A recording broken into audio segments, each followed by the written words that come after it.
Welcome back to the Talltale Tavern Christmas episode. My name is Kyle, and I am the Tavern Master, and I am very excited about this second half of this adventure. Joining me back at the bar is Emily, fake internet name Tiddly, don't forget the L, verbally sparring with trolls on twitch.tv Tiddly/Tiddly on weekdays, only to roleplay them on weekends. Welcome back, Tiddly. Thank you for having me back. Playing... Well, go ahead. That's the fourth time Kyle's read that intro. I think he'll get through it. Maybe by the fifth or sixth time. I'm going to write out. Add something else to it. Tiddly.tv/Tiddly. I'm going to write all those words out instead of having the username. Oh, so it's like, he keeps getting Twitch period TV. What? What's that again? How do you spell it? Yeah, it's great. You were playing Priscilla. Yes. Priscilla, the monk, the Ascendant Dragon monk, I think. Dragon monk, yes. And next, Kyle asked me to write an intro, but I'm using it as an opportunity for him to remind me that I can cast the spell Moonbeam. Danfinity, welcome back. Hey. It's nice to have you back. Pleasure to be here. And you are playing Karl the Kringle. Bard. Mm-hmm. Karl, what's your subclass there or your class? So what college are you a bard? Where'd you go to school? Yeah, I believe it's. I believe he'd know. I think it's the College of Lore. I think. Oh yeah, it is. Yeah. Yeah. Cool. And then as well, joining at the bar back again now with less hair, Moshpat. Welcome back. Hi. So where did the hair go? I got tired of having hair. Did you suck it back in? Yeah, I can do that. Yeah, like Play-Doh. I'm one of those Play-Doh push-out things. It'll be more aerodynamic for the sleigh for sure. Yeah, Oh, that's yeah. true. Like it. Yeah. Yes, exactly. I forgot to introduce Moshpat, your character. You were playing Kringle, the Path of the Giant Barbarian, I think, is the path. The bro man, Kringle Harkin. And then last but not least, Daniel and Moshpat and Tiddly and Kyle, Karl and Kringle and Prissy and Chrissy, but do you recall the most hated co-host of all, Scott?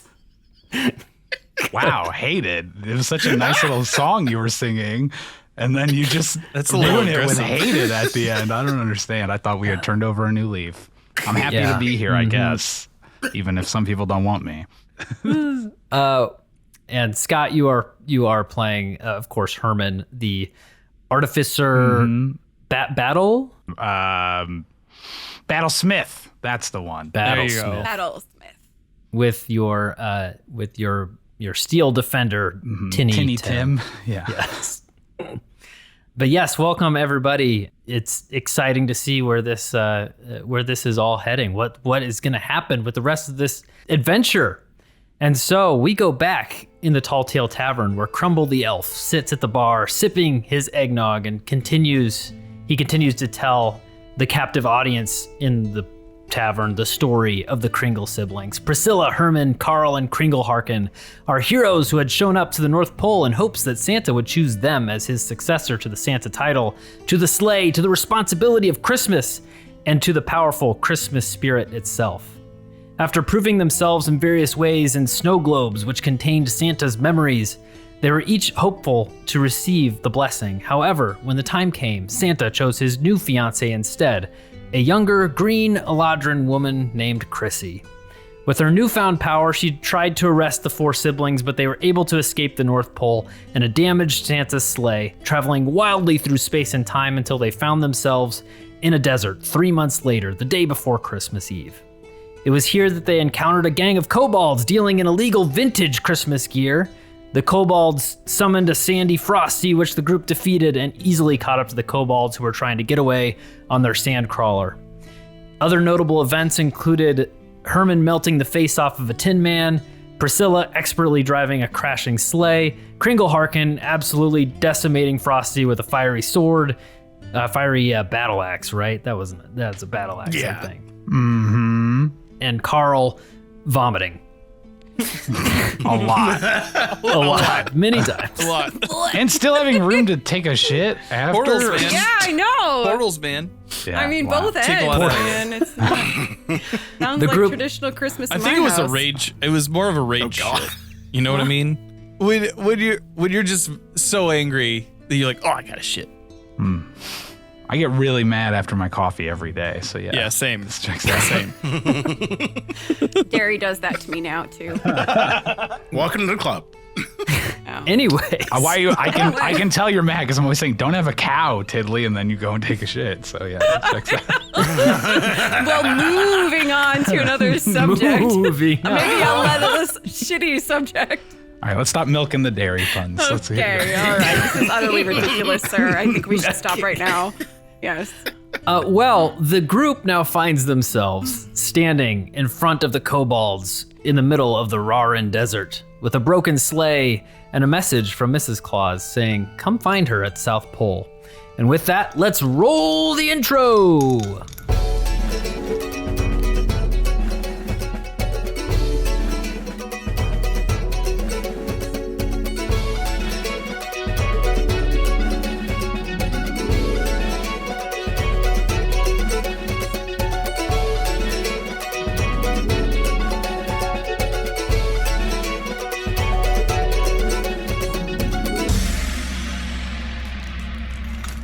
And so, you four adventurers, you four siblings, find yourself in the desert in front of the kobolds.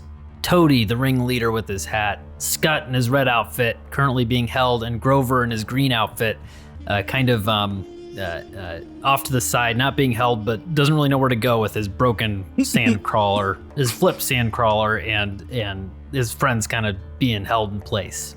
What would you guys like to do in this moment? You have this, you have the desert. The kobolds have essentially expressed to you that they want no harm, no foul, and they've tried to hand you back, tried to give Frosty's hat an apology for attacking you. And across the desert a little bit, since you had to travel, is the sleigh past the dune. You can't really see it right now. And Karl just took a hot Karl he on did. all their stuff. Yeah. He did. It's disgusting. Yeah, it's pretty true. Okay. Yeah, I'm plugging my nose. I'm asking. I would like each of you to give me the full spelling of your names so I can have you added to the naughty list in the future. Please. And I've just got a little pencil and paper out to write those down. And then I'm going to go back to the sled. I don't care, or the sleigh, to try to help work on it with Crumble. Yeah. Right? So that's my prerogative right now, if we're going to meet up with Mom. Yeah.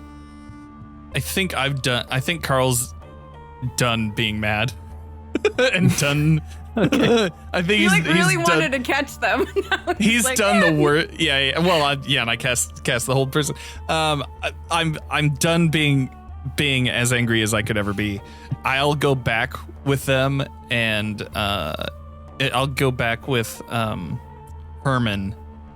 Toady looks at you all kind of turning and deciding to kind of leave them be, and he says, oh, thank you, I knew you'd understand. And he kind of flips that silk hat back on his head, and they start to get around and get things going back on on their sand crawler to try and get it flipped. Or you guys got anything? I'm not there anymore. I'm leaving this to Kringle, Harkin, and P, I guess, if Karl left. So. Yeah, I'm coming with you. I'm giving you a bardic inspiration. What do you think, Kringle Harkin? Nah, bro, they did a bet. They did a fuck you walkie, bro. That's against bro code, bro. Yeah, it's okay, bro code. We're bros, right? Yeah, I mean, what's against bro code? We had our little scuffle there, and no harm, no foul. We'll be on our way. So, thank you. I don't know. Bro code says you're not supposed to summon giant snowmen to fight bros, bro. Yeah. Are you trying to be intimidating at all? Are you wanting to do anything at this point with them, or just kind of taunt them as they're putting their sleigh together? And they're there's shit covered ropes. yeah, yes. Do we want to take their sleigh or their like desert device for now? I'm gonna intimidate them. I'm gonna intimidate them off of their machine. Okay, good. Give me an intimidation roll. It's a 7. 7. They walk up to you and they like give you a reach up and like kind of pat your chest and say, "We're all good, aren't we, bro?" And they turn around and get it and lift up their sleigh, their sand crawler, and get it kind of set up right, and they're getting into it, and they're starting to kind of rev it up, and they're moving quickly. They're not really wanting to stick around with you guys anymore. And so unless you want to do anything to stop them, they're gonna go away. He has flipped his I'm good. They definitely are on the naughty list though. I'll go back with the others to the sleigh to help them try to fix it. Good. We had that big elaborate like chase them down at the end. I know, last we're like, time, whatever. And it's amounted to we're gonna add them to the naughty list. It's completely confused. We did this so that really Karl can riled take a up shit. last time. Yeah. But then Karl took a shit and we were Yeah. just like, I don't know if we can do it. It really killed the momentum for everybody when he did this shit.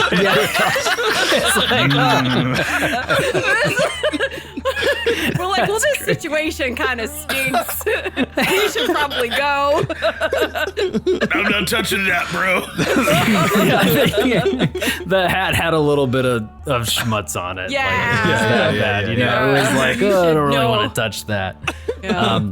So they fire up their sand crawler, and the sand sprays up behind them, and they take off. And you guys head back to the sleigh, and you see Crumble, you know, with his elf outfit on, his big red earmuffs kind of like around his neck, but he's looking and just looking around the sleigh, and he's got a tiny hammer out, and he's trying to kind of put things back together with the sleigh. Need some help? Help? I don't know. Working on the sleigh, it's kind of a specialized thing. You know, I'm really the only elf. As one of the does it. children of Santa and, an expert on all things mechanical, I think I could handle the specialized work of working on the sleigh. All right. Sure. Why don't you come over here and take a look? Absolutely. And so the sleigh itself is pretty is damaged, and Crumble communicates to you. Mm-hmm. Now the sleigh, it really's got to be in pretty much pristine condition for the magic to work, and so I guess anything you can do to help put it back together would be helpful. I think if with your help, maybe it'll be a little bit less time, but maybe 5 or 6 hours worth of work here. I was thinking like 8, but I guess if you help, that will help it a little bit. I got my smithing tools and my tinkering tools. All right. What do you want me to do? Go ahead and roll a d20. You're proficient in those things, I would think. Yes, I am. So You also go have ahead. inspiration. And I've got Ooh. bardic inspiration as well. So go ahead and roll the d20 with the proficiency bonus. Okay. And add that bardic inspiration if you would like. And your bardic inspiration is a D10? 1d10. Okay. D20 and a D10. And my proficiency is +5, so 21. 21. Total on this. Good. Roll a d6. Ah. 2. Okay. And so you have effectively been able to shorten that time by 2 hours. And so with your help, this is originally was thinking just him, probably going to take about 8 hours. It's really going to take about 4 hours with your help. Heck yeah. Is it possible for us to take a short rest while they're working on it? Absolutely. Oh no, don't help. You guys just rest. I'll take care of this. Okay, Thanks, bro. And so it's like it's sun is late in the sky, seems about afternoon time. You know that tomorrow is Christmas Eve. very well that Santa had declared that him and Chrissy were going to be married on Christmas Eve. And so at this point, what would you guys like to do? Are you wanting to set up camp here tonight while you finish the sleigh? What are you guys' next kind of steps that you want to do? Would we want to camp here, or would we not just want to fix it and get straight to Mom's, and then we can all, take a load off at Mom's? We could also keep watch. Yes. Yeah. I mean, you guys take short turns. rest. If we only have 4 hours though to fix it, and then it will take. Yeah, However, I think yeah. that's a great idea. I think we should short rest and then maybe try to long rest on the sleigh if we can. Or long rest at Mom's if we have time. Okay. So you, 4 hours goes in and passes. You work diligently on the sleigh. Everyone is kind of taking a short rest. If you took your bonuses there, you can with the short rest. You finish up fixing the sleigh and put the final tinkering, note on there. Ding, and it looks pristine. This red sleigh, bronze adornments on the side around it, and it is ready to go. The reindeer are there as well. And so, would you guys like to go ahead and head out? I mean, if you guys are all rested, I didn't really get much of a rest, but I don't see any reason for us to delay headed toward Mom's. I'm good with just going to Mom's. I think that's probably the best course of action that we can take. Well, of course, you always want to go to Mom's, but... She's great. She's wonderful. P, Kringle, Harkin, are you guys feeling ready to hop in? Bro, Yeah, let's I'm go. feeling mellow as a fellow saying hello. Let's go, bro. Okay. Crumble, is everything good? Yep, everything's good. Just I think I'll just sit in the back. I don't know who drove last time. They did a pretty good job, but That would be Priscilla. I can drive again. okay, good. I can take the first shift. Okay.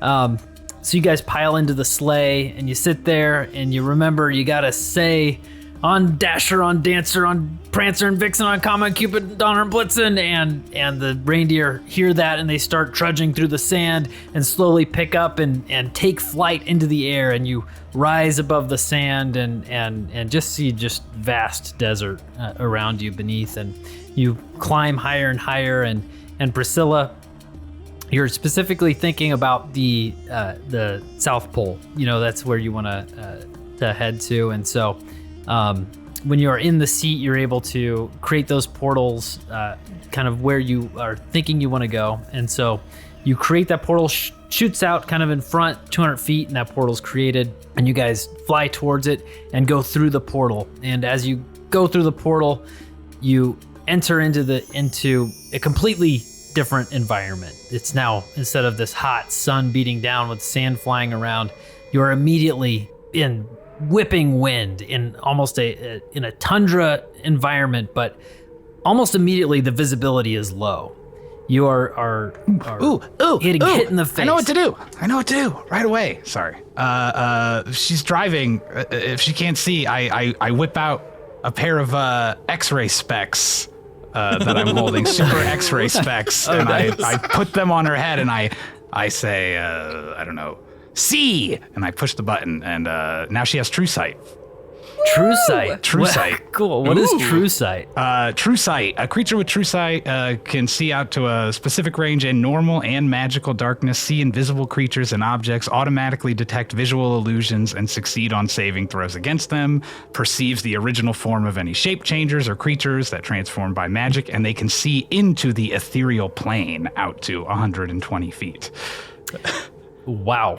Yeah. That is Wow. a really Look like a nice door. Christmas gift. Thank you so much, brother. Well, you can't have them because I know you don't like material items to begin with, and Don't worry, also I'll give it's them not back. Christmas yet. We'll find some needy child who needs to see. And These are give them to the needy these are child. prototype, and I need them, so I'm the needy child. More than the blind child. I see. Okay.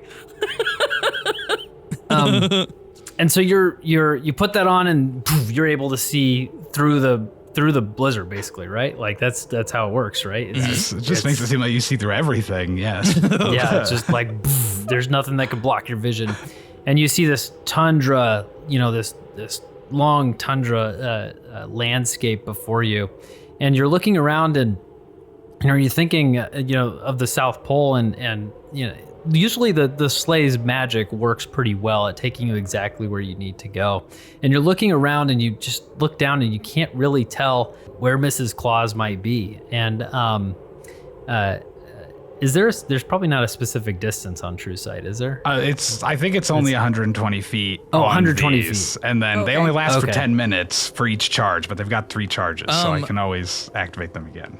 Okay, gotcha. So, is there does the sleigh have like a specific coordinate? Can you just send to Mom and ask her roughly where she's at or something? That's what I was thinking. I was thinking of sending to Mom to find out. But I'll just go ahead and do that. So I'll go ahead and cast send. Okay. And she said, oh, go ahead. What was your message? It's just, what's the coordinates? Oh, and she says, she says, go ahead and land. Okay. So I'll start taking the sleigh down then. No coordinates at all? Just land? Okay. Do you see anything down there, sis? And, I don't see a ton, but I can see where the ground is, so maybe we can just go a little lower and see what we see. Okay. And previously, I said with the sleigh, it kind of tells you where you're at, and right now it's that sense that you get where you knew previously it had told you in the Rauran Desert. We had to roll for that because all the chaos, trying to remember where that was. Right now it's just everything's kind of discombobulated, Priscilla, where it's not really giving you any really great information on where exactly you are. And so you go ahead and land in this icy tundra. And for everybody else, the wind is still whipping around. There's flurries blowing by and extremely cold. And Priscilla, you have the glasses on. And Priscilla, you look off in the distance a little bit and you see racing, kind of barreling towards you guys is a large ape-like figure. And behind him are 2 other large ape-like figures. And they're about 200 feet away. All right, I would probably call to my brothers and say, there's apes coming. Do they look mean? It's hard to tell at this moment, but I don't know what their intentions are at this point. I don't think giant apes are supposed to be native to the South Pole last time I checked. They run towards you. They get closer and closer. You realize there are 3 trolls coming closer and closer, and they come into everybody's view at about 35 feet. And everybody roll for initiative. Here we are. Karl got a 12. Herman got an 11. Hey. Priscilla has 23. Jesus Christ. Kringle Harkin has a 7. Okay. Yeah, well, of course Priscilla ggets to go. Of course. It's the 23. She's got 80 feet of walking speed, so it's whatever for her. I'm used to these wintry climbs as well. Okay. Priscilla, you're up. All right, let's how far away are they again? And how many are there? They're about 35 feet. There's 3 of them. 35 feet away, and there's 3 of them, and they're all about the same size. They're trolls. Yep. Yeah? They're large. Okay. Yep. All right. I'm gonna get close.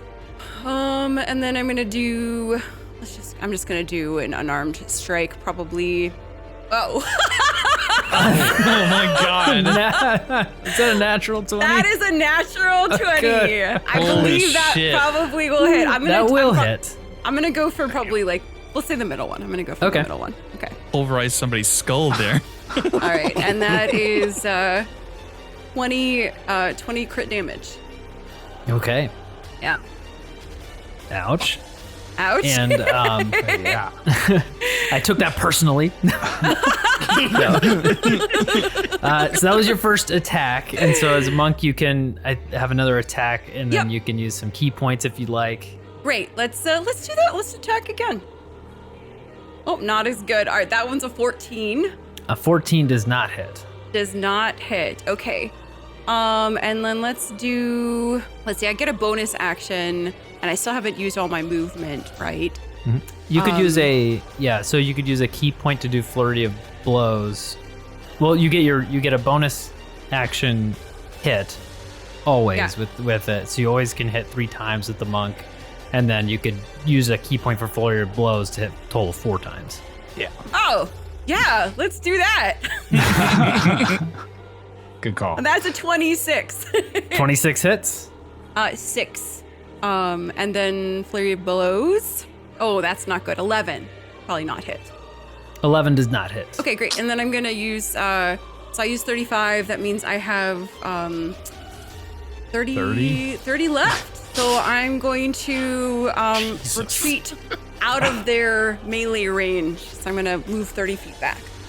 Okay, so you walk away, and the troll's able to swipe at you as you're walking away, and that is a 15 to hit, 15 does not hit. and whiffs. Get wrecked. Roll. And you walk back to the sleigh. Are you standing in front of it? I'll probably stand in front of it, yeah. Okay, it runs and goes up to you. That one does. It's its turn. Runs up and tries to hit you again. Okay, That's a 22 to hit. that hits. Do we, hold on, how close are we all to her now? 5 feet. 5 feet? We're right- including I'm my right next to steel everybody, yeah. including my steel defender? Yeah. Tinny Tim uses his deflect action to give disadvantage to the troll. Oh, okay. To all attacks. Okay. So I'll re-roll that. Let's see. 16 to hit. Does not hit. Does not hit. Oh, it's a whiffs and steel defender. How does it like actually physically block it? Is that He's just like standing there perfectly, like at attention, and then he just whips his thing and hits it right before it hits her to like knock it out of the way. Yeah. and it goes for a bite this time, and that's it's going to be disadvantage. I forgot about that. Oh no, Let's see. it's a reaction, so it'll only be on that gotcha. first one. Yeah. So 22 to hit on the bite, That hits. and that is going to hit for 10 points of piercing damage. Okay. And then it's going to swipe again with its claw. That's an 8 to hit. That's not gonna hit. Not hit. Nope. Okay. The other troll runs up, Oh, and okay. and that's a 13 to hit. Nope. Does not. And an 8 to hit. Nope. And an 11 to hit. Nope.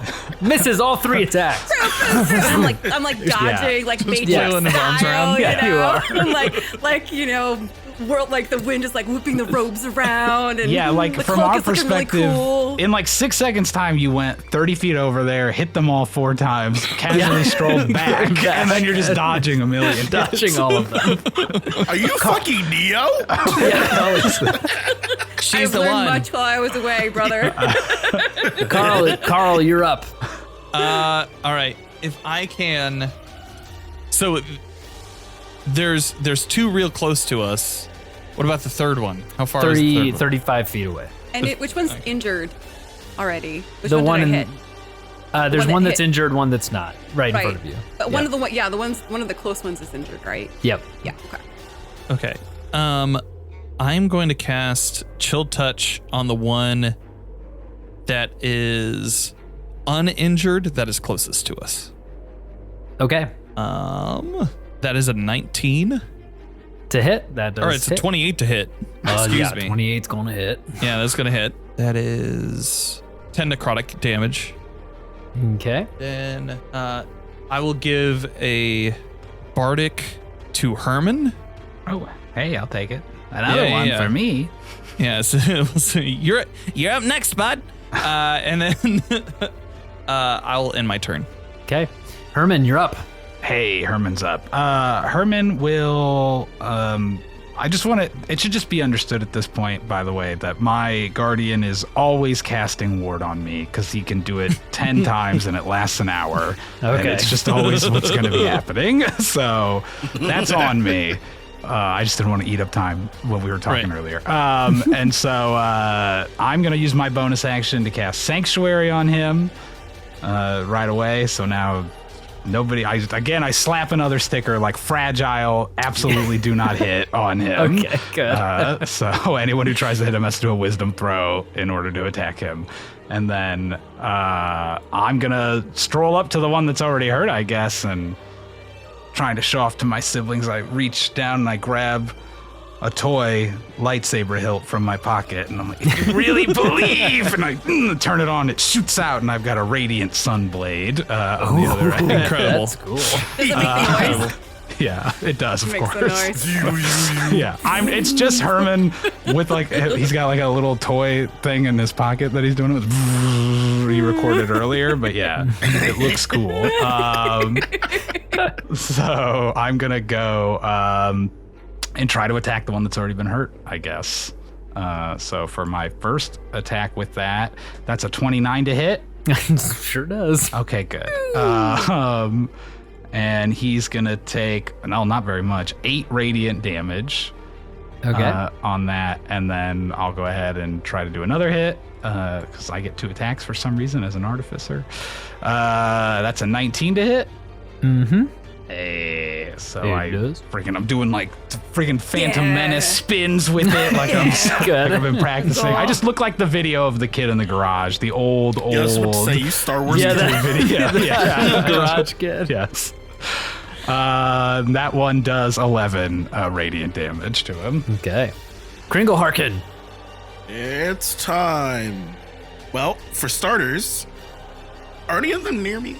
Yeah, everyone's. So there's two trolls that are near you. Those are the ones that have got some HP missing, and then there's one that's still 35 feet away. Okay, good. I am immediately raging.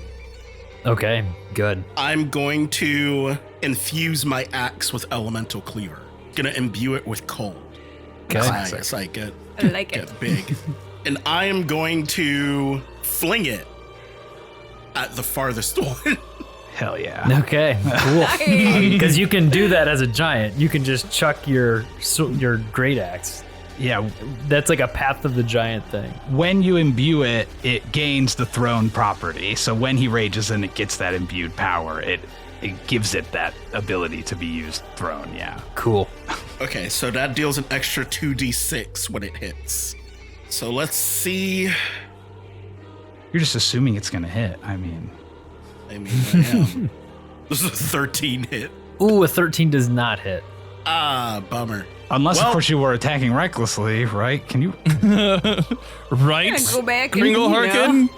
Do a Right? ranged attack recklessly. I think you specifically can with this or something weird like that. I mean, honestly isn't can't a remember. range attack Well, like this reckless by nature anyway, one could say? It's true. He's heaving so hard when he He's throws heaving it. so leaves it hard. open It's to so attack. reckless anyway. I feel like it should organically be Go ahead and reckless. roll with advantage, and we'll say it is that you can recklessly attack. Not any better. It's a 14. Oh my gosh. Misses. We tried so hard now. And when you do miss with your ability with this, that your great axe does appear in your hand right away. It shows up back in my hand.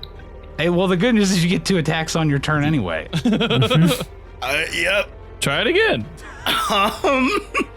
Somebody's probably only very bad at recklessly God of once. War. Okay, so then I'm just normal throwing this one. Let's see.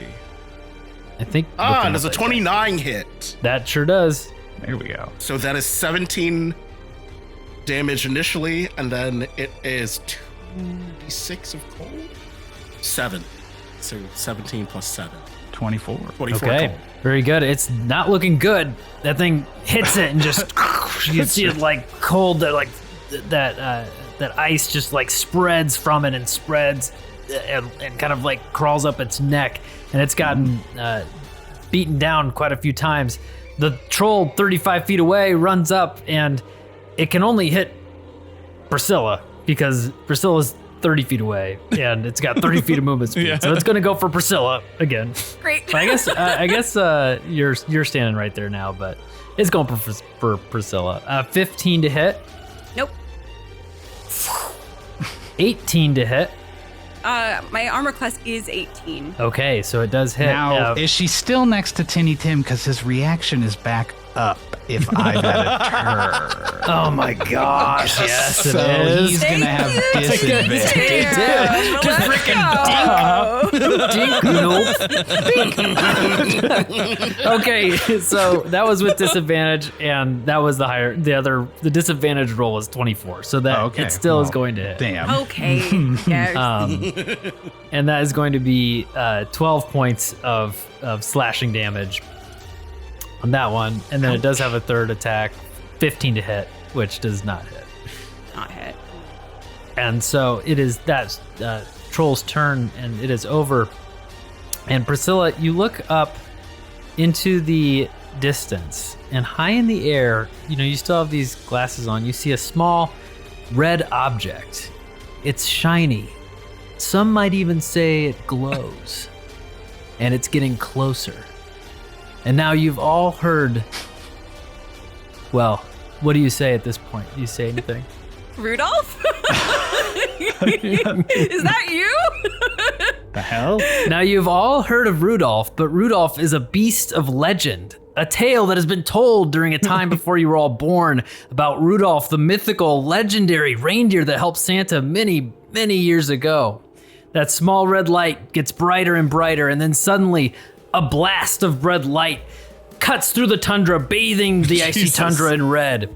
The trolls put up their arms and try to block the light, and a large reindeer, a true stag with a shining red nose, lands in the ground between you and the trolls that have now backed up. And on the reindeer's back sits a small, plump, elderly woman with tiny little glasses and a red coat over a red dress with a white apron on and a red bonnet hat upon her head. My children, you came! And she hops down off of Rudolph and runs over. Give me a hug, come on! And just like sweeps up all of you. Did the trolls get opportunity attacks on Mom? I need to know. You look and you see Rudolph is like standing almost even with these trolls. These trolls are like 8 feet tall, and Rudolph is about that height, standing up and just like bucking its antlers at him, and they're like kind of backing up, and he's keeping them at bay at this point, as your mom just like brings you in and gives you this big hug. Oh, you asked me what I wanted for Christmas? This is what I wanted for Christmas. Oh, you guys. Oh, it's been so long since all of you've been here. Does that mean you don't want the presents that we bought you as well? I have presents I made for you at home.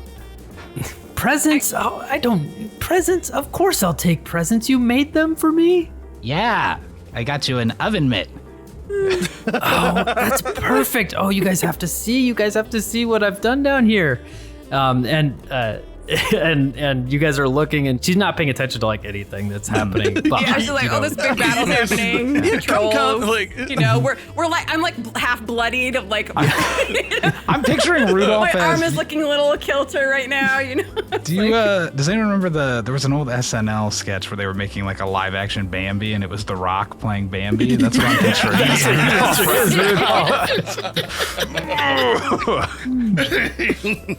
just flexing on the trolls. You killed my mother. Wait. How long have we been gone? How long have we been gone again? It's been like 3 months and 3 several months. hours. Yeah. So our mom just hasn't heard from us for 3 months. Yeah. Wow. And Which is unlike all, Karl. Okay, so everybody, but Karl has been communicating with her, but you all have received some letters from your mom this year, and things have gotten busy. You haven't necessarily responded to her very often. You haven't tried to reach out, and so you have a little bit of guilt upon you a bit that you haven't reached out to mom. And Karl's been the one that has been like communicating with her pretty frequently. And so she has been missing you, and she wouldn't exactly know that you guys have been missing for 3 months, although she does, say, it's been so long since I've heard from you. Look, I try to write every week. Bro. I try to write every week. Yeah, I know, Karl. I just wondered if, you had something come up and you were, busy with something. I was okay, but... We spent some time in the desert and some time in portals, and we don't need to talk about either of those things. Oh, well, let's get back to the house. Let's talk through all of this. I was going to say, I disagree with what Karl just said. We really need to talk about a lot of it. There's horrible things that have happened. Yes, there are things that we need your help in resolving, Mom. Let's leave my part out of it. Yo, Let's not mother, talk bro, about the you want to desert. hear a funny thing Karl did? Let's not talk about the desert. Guys. What? Karl, you did a funny? Let's not- I mean, Karl, we did go through another portal and you haven't, horfed yet. So are you getting I vomit better? immediately. As if I'm cute. Oh, Karl, oh, it's okay, honey. And she Where's he rubs getting your it? back. Where's he And getting make more sure your food? head's, make sure your hair's portals. like behind, your head. Yo, it was like that, portals. but from the other end, bro. Oh, what, Karl? Oh, Don't worry, they deserved it. Karl took a shit. He took a shit on some guy's stuff. Very true. Oh well, I'm sure they deserve It wasn't a shining moment of kindness. No, it was. That's okay. Are you feeling? How's your tummy? You feeling okay? Up until she mentioned it. Yeah, I'm feeling much better now. Thanks. Okay, good. I love you, Mom. Well, I'm glad to be here. We're all glad to be here.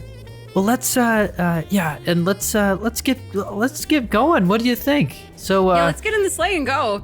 Can Rudolph hold the trolls back while we're hold what back? Oh, jeez. Okay, we're yeah. kind of Sorry. dealing with this little situation, Mom, but Right. we're happy No, this you're is here. okay.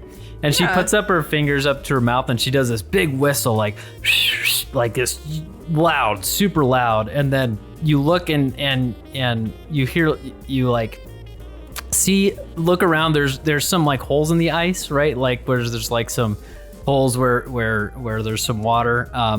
And those fountains that have that like shoot up water, but it's like a solid stream and it like arcs. Mm-hmm. You know what I'm talking about? Those type of fountains that like look really pretty and they like Yeah, Disney, they're activate. just. It's like that from multiple holes, but it's penguins. And she does that, and all these penguins, like hundreds of penguins, like fly out and like fly out towards the trolls and just start swarming these trolls and just start pecking at them and like beating them back. And the trolls, Rudolph shines a light at them, and the trolls just like turn around and just beat it. They're just gone. And Mrs. Claus is thinking nothing of this. She's like, all right, well, let's sure. Can I ride in the sleigh with you? It's been a long time since I've ridden in the sleigh. Yeah, let's all hop Yeah, on mother, in. bro. I'm gonna ride Rudolph. You want to ride Rudolph? Please tell me this is an animal handling check. Yes, it absolutely is an animal handling check. You go ahead and whatever you roll, you go ahead and add 5 to that because I'm going to flash of genius talk your ass through this. 7 plus 5. It's a 13. That's 12. 12.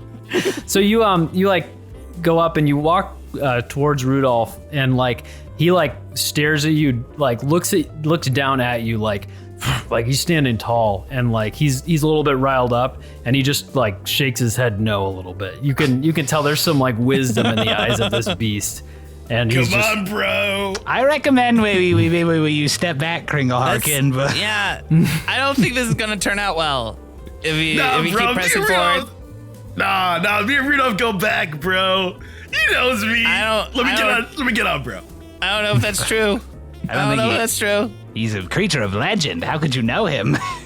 When did you meet him? Everybody knows me, bro. He flips it so it's not about the legendary creature of Rudolph, but the legendary creature Kringle Harkin.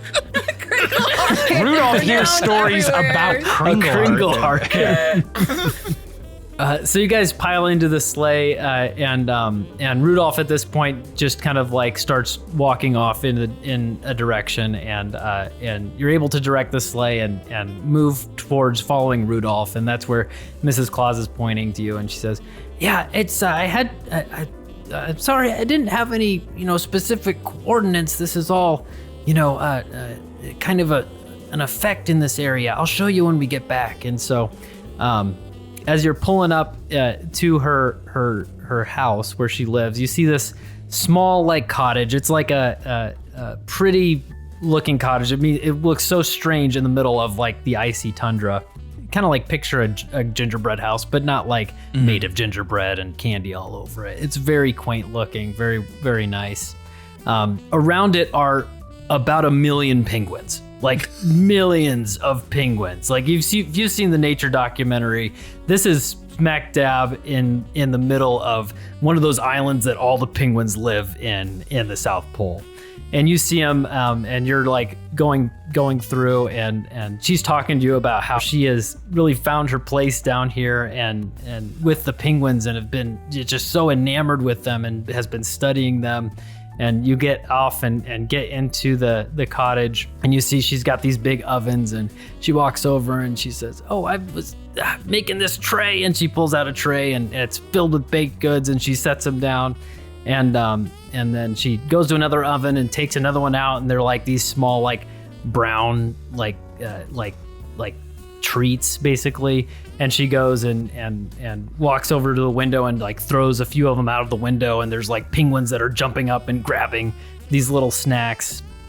Is that she comes? what are you making? Is that something that they can eat? Is that safe? Yes, I like to make them little fish treats. You know, they're just so fun. I love these little penguins. It's just nice. We don't have these up at the North Pole, and I just love these little guys. Kringle Harkin loves fish. Ah, well, your children are at the North Pole, but I guess these penguins are okay as well.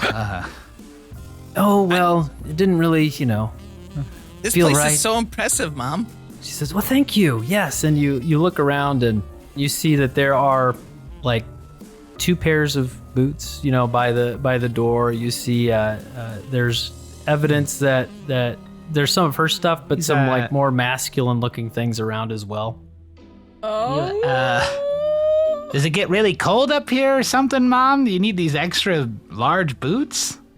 Oh no, that's those are an old friend's. This is actually Yukon's place, but he's off on an expedition right now, and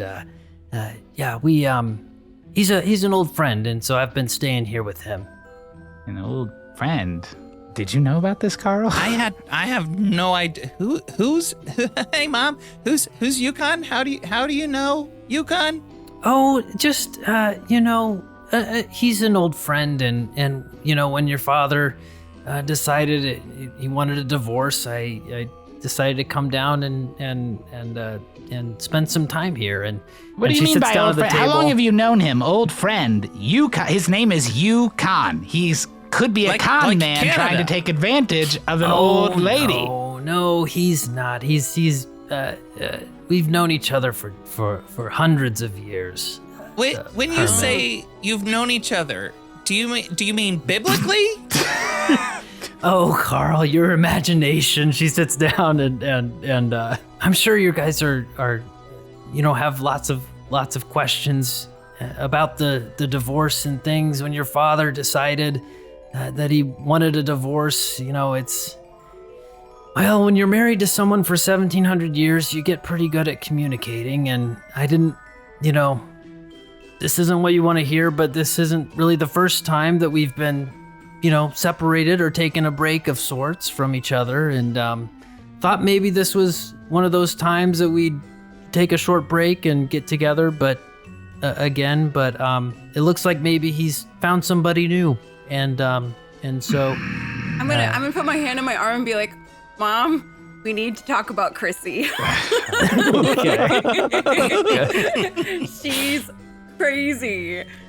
We think that she may have put some spell over Dad, and she's taken over the freaking North Pole and all of the elves, and she chased us out of there. We're really stressed out, man. We need some help. Do you have any ideas?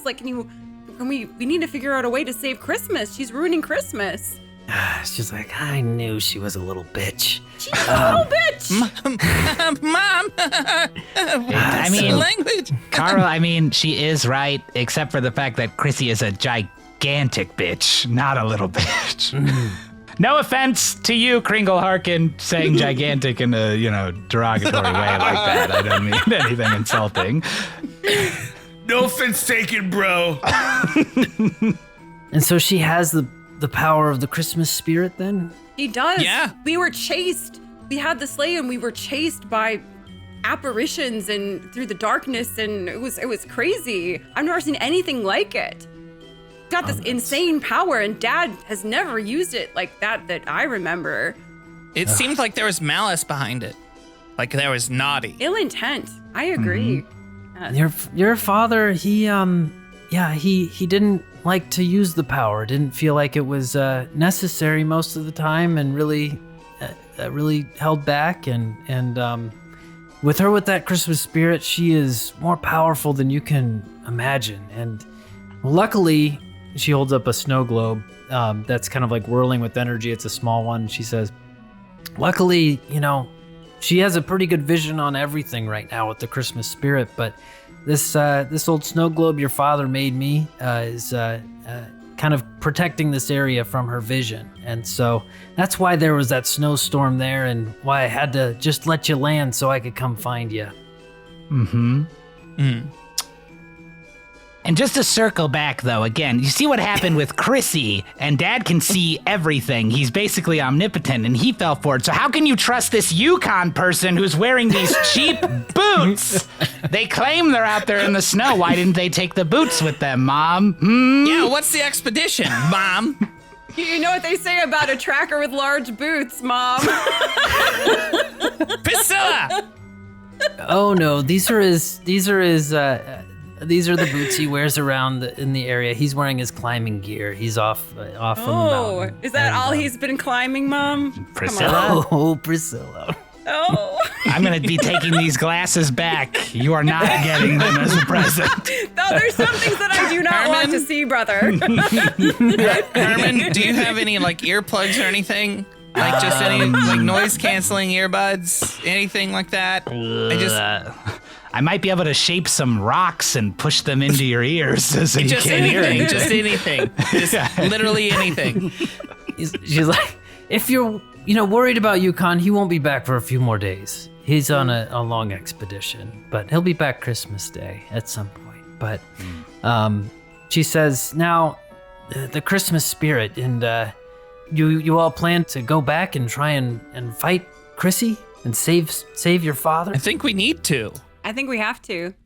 And she nods her head. She says, well, there's something you need to know then. And she walks over to her stove and like opens up the stove door and grabs a pair of tongs. And she says, back a long time ago, this was maybe the first or second century that your father was Santa Claus, maybe 100 years in. We came across a mage.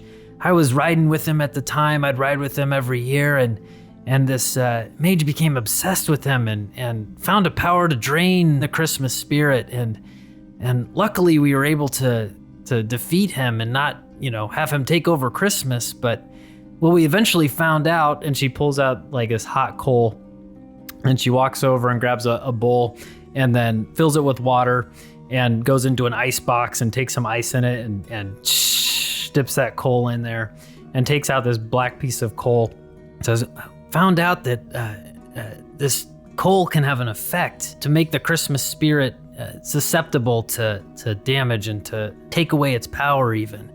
And she said this mage had an ability with specifically with a beam of light. It's like moonlight that came on Santa, and it drained him for about 12 hours. We couldn't use any of his abilities. It was a whole mess. I had to help bring the packages up and down the chimney. That was the worst Christmas we had by far. But, we vowed never to share that secret. That's the one way that Santa can be taken down. Got it. We gotta set him on fire, bro. I don't think that's what she's saying at all. No, Kringle Harkin. But that's not quite right. Look, we love you, but that's not entirely. How many years have you been off at school and you don't know, you don't understand this still? You've been like a century. Bro, I don't go to class. So you say moon, like a moonbeam? Maybe, yeah. I think so. I think it was a moonbeam. Okay. So what happened to Noted. this mage? What happened to this mage?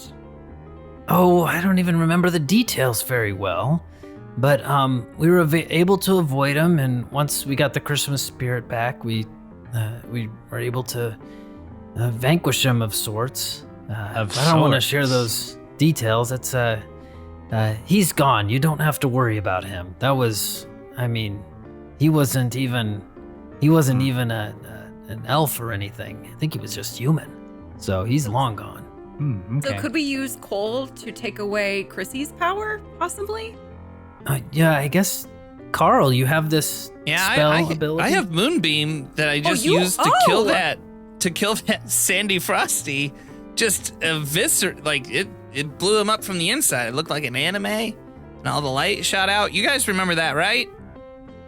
All I remember is you pooping on some people's stuff. That's all. I blocked everything else that happened before that. I'm not really the shit that's standing out. Yeah, that's pretty much all I remember. Sorry. I mean, it was so hot in the desert. It was like melting chocolate. It looked like I the shouldn't world. have. Like really. Yeah, I should Smell have done traveled, that. bro. It followed us.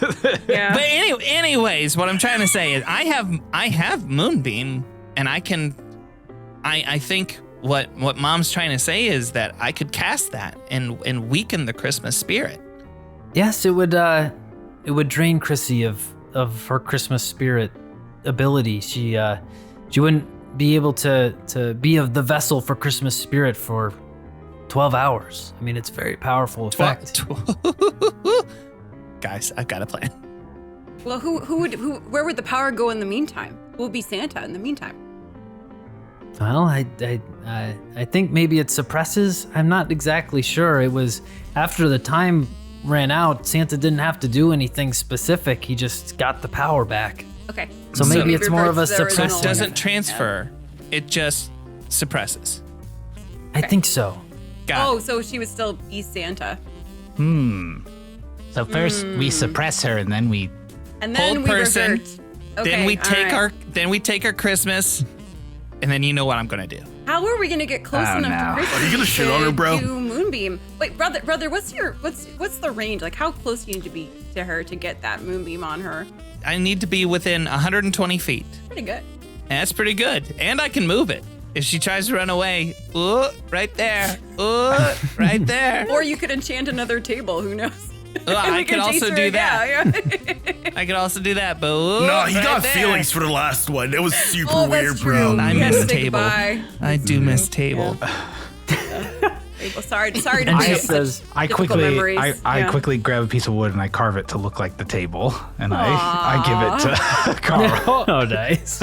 He's got a little table I friend. take the tiny little table and I hold it so gingerly and so close to my chest. The great thing is you can cast animate objects on your little little table to have a This little means table. so much to me. Hold on, let me look at my spell slots. I've only had a short rest. Well, I can at least make it do a recorded message for 6 seconds. So what do you want your table to say to you? What do you want it to say? All right. Make sure the door is locked and no one's around when you take a shit. And then I give that to him. That is super helpful. Thank you so much. Yes. Keep track of that, Karl. Such Hold a it good near to your reminder. heart. Thank you so much. I need something to eat. Mom, so do you make anything that's not like a fishy thing? Oh, well, this tray over here, and she shows you the first tray she brought out was these like delicious baked goods. And she says, "But before you fill up, I need to clarify something about the coal. There's a specific way that you have to use it." And she walks over and she rubs your back and she says, "The only way we could figure how to get it to activate, Karl, you've got to swallow it." Okay, like whole? Or can I crumble it? It's got to be whole, and you're looking at It's it's gotta like a be- little morsel. Okay. Can I shrink it if we need to? If you want to, yeah, you could shrink Let's it. see. Yeah, I mean, like, if we can just make it, it's right now. Is it like a horse pill size, or is it like what are we It's talking? a fairly large lump. It looks difficult. Yeah, I mean, whatever you could do to make that All right, easier for me to just down the gullet, you know. Would it be? Can he put it up the other way, or is it has to go down? You know. I probably shouldn't take it now. Has to go down there. I probably shouldn't take it now, in case you know. Well, just don't throw up again. Or if you do, just swallow it I back. know. All right. Just pick it up, yeah, and swallow it again. Yeah, bro, Just- it's your vomit. You want me to eat my own vomit? All right. Well, I mean, Yeah, bro. You're already 80 eating birds it have been once. doing It from comes the end out. of time. I've eaten worse. Sure. Okay. To make it smaller, I pull out a magnifying glass and I hold it the opposite way on it, so it looks small. And then when I pull it away, it is small. Just goes, Yeah. Okay, good. It is smaller, and that is going to lower the DC of you being able to swallow this and keep this in your stomach. okay. You add 5 to this too, because I am absolutely talking you through the best way to loosen your throat and get it to go down. Okay. All right, so I'm adding a +5. Yeah, +5 to whatever you roll. I'm making sure this All thing right. goes in. All right. Okay, so DC 13 +5. With a, it's a con save. Con save. So Constitution saving throw is a 6 or a 9. It's a 9. It's a 9. Never mind. good. And then, 9 and then plus plus 5. five. Yeah. Okay. All Which right, is all right, 14, Yeah, which 14. beats That puts us 13. just DC over. shrinking. Puts us definitely made it happen. So yes. Hell yeah. So you're like, I'm gonna, and you hear Herman just being like, swallow it, swallow. Loosen it like you're singing, like you're trying to hit a low note. Loosen that throat up. Yeah, there it is. I'm massaging him on his throat as a And you're just about to throw it up, and you're able to keep it in. And so you have swallowed that piece of coal. Thank you, brother. That means a lot. Where'd you learn that? I've You read know some- the stuff about. I've You just just read read some some stuff books? about swallowing. It's I fine. think I've seen some elves do that trick before, brother. I don't know. It's pretty cool, that magnifying trick you just did. Well, that's just, I mean, that's something we learn when in the tinkering shop. It's not an elf okay, thing. It's okay. not like Oh, just just because I'm a half asking. elf, No, I no, can no. do this. No, it's not You know, like that. I've seen them I've- do it I've before. seen I was some just elves like, do it's that looked other trick, familiar, bro. yeah. Okay, well that What other trick? What is he talking about? don't Karl will tell you when you're older. Carl's the oldest. I know. Carl's 900 years old. He's not old enough yet. We'll tell you why your Older brother's than so 900 good years. at swallowing when you're older. All right. Thank you guys. Good job. That means a Carl. lot. I can't wait to get older. And she says, I have some other things here if that might be helpful. Karl, I actually hear I have your old drum over here. And she pulls out out of a case your old drum, your old Oh, Parumpa-Pum drum? yes, here it is. I kept it and thought maybe it'd be helpful for you. And this is your drum of, what was it called? It's a rhythm. What's it called? It was, of course, it's a rhythm maker's drum, as we Yes, all it's know. a rhythm Rhythm maker's maker's drum. And then she says, oh, Yukon's got this. Maybe this will be helpful. And she takes out this like gun with a big like grappling hook. And she's got this grappling gun, and she says, if you guys want one of these, it's let's see. It says it's got 100 feet of rope on there, and if you hit with it, you can pull the target. It says pull up to 39 and a half feet closer. So here, if you need this gun. Well, I do have proficiency with firearms. Why don't you take it? Absolutely. That sounds right up your alley. I agree. I should have it. Give it. Give it. There you go. So it's a +2 magic weapon. Oh, okay. And does it do damage? It does not do damage. Okay, so just +2 to hit. Cool. And then once it pulls closer, then it like releases, goes back into the gun. Okay. I start making modifications to it. As I have it. I get rid of the hook and replace it with a plunger, so it'll as soon as you get it, you just start suction to tinkering. somebody to pull them closer. Yeah. Well, what other questions or anything else you guys have? That, So, you need? Mom, tell us about this Yukon bro. Oh, he's a wonderful man. He's an explorer, and maybe after all this, you'll get to meet him. How about that? Did he hit you with the Riz? The Riz. All right. I don't know what the Riz is, but anyway, Mom. So I bring out my snow globe. Mm-hmm. And we can't go back there, right? Like not use it. Right. You have Right. end of last episode tried to see if that teleport, ability was there. It's not. You look at the North Pole, it's covered in green smog, and just you can see the rooftops of the buildings, but the rest is just this green thick smog. Okay. I guess I would ask, Is there anything that you can do to dispel this? Oh no, honey, that doesn't look like Christmas magic. No, I don't know what that is. Okay. And I used to have Christmas power, but after the divorce, that kind of went away. And you kind of, after she says that, you look at her, and she does look like significantly older than the last time you saw her. And she had remained kind of timeless before, but she looks, much more wrinkled, much older than you had last seen her. And she says, and Chrissy's gonna be marrying Kris tomorrow? Not if we can help it. We're gonna stop it. Oh, good, because he'll get some of that power back too. But I don't know if that sounds dangerous if he's under her control, I guess. She says, it's getting kind of late.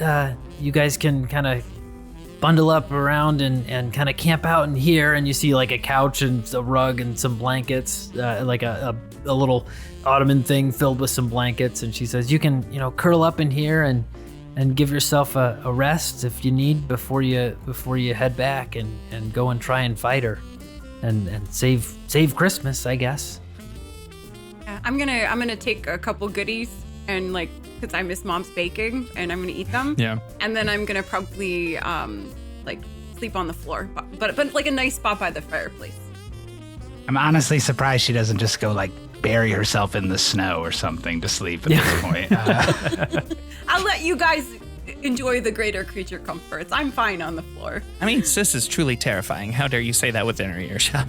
Yeah, that is true. You hear a little rustle. My wings are I just picture her in the desert with those wings, just soaring towards that trike, and I just a Vietnam flashback. Just how jarred I am. Do you throw up? No, I don't throw up. Okay. I gotta keep that coal in me. So, do you feel like throwing up right now? Is that no, what you're I don't saying? feel like. He's like, no, I don't feel like it. It's too important. It's too important. It's too important. Hold it in. I also eat a few things from the tray, and I have Parumpapum drum, and I need to attune to it. Is that? You'll spend an hour with it. You can cuddle up with it tonight. Yeah. And It's and literally attune him to it. tuning the head of the drum to attune to Yeah. it. Ding, Attune ding, to ding, it. ding. Boom, boom. It's right as hell. Yeah. I'll go ahead and do that then. Sick. I'm also So- gonna eat one of these cookies. I mean, or Yum. whatever's over here. Yeah, of course. They are delicious. Those all the baked goods that she has, and she, keeps bringing more and more out to you guys as you are resting and eating and chatting and catching up. Anything else this evening that you'd like to do? Just for fun, I cast my minor illusion, which is I pull out a tiny little projector and aim it at the wall and just have some good family memories going on Okay. on the side. Oh, Yeah. I remember this one. Good times. Yeah. Yeah. Oh no, I accidentally played the one of him shitting. Oh no. Why is that in the reel? I can't, it's automatic. It's magic. What do you want me to do? From your memories? That's Yeah. wonderful, but also terrifying. What else have you seen? You don't want to know, buddy. I'm going to grab a treat, and I'm actually going to just mosey on next to Karl and tap what's him, going on? just elbow him. It's like, hey, I see you're eating those treats, bro. I just want to let you know, until we finish this, you can't shit. Listen here, I have a plan. Don't you worry. I'm just letting you know, bro. You're eating a bunch of treats, bro. This- I know you got that thing with dairy That's sometimes. that's usually my finishing move, as I guess. The worst Mortal Kombat character of all time. Finish him! That's the modern version for Karl. I think I look at Kringle Harkin now and no matter how crass you are, I get it. I understand. I was a just let you little know, angry bro. at the time. They wasted our time. We could have been here much sooner had it not been for those nincompoops. And you said poop, bro. Oh, someone fine him $1 every time he says poop. Oh yeah, that's $1 in the swear jar. jar. We can say Jar, shit, but poop we can't jar, say poop poop. jar. Of course. I take out a $5 bill and I go poop poop poop poop, and then I hand it.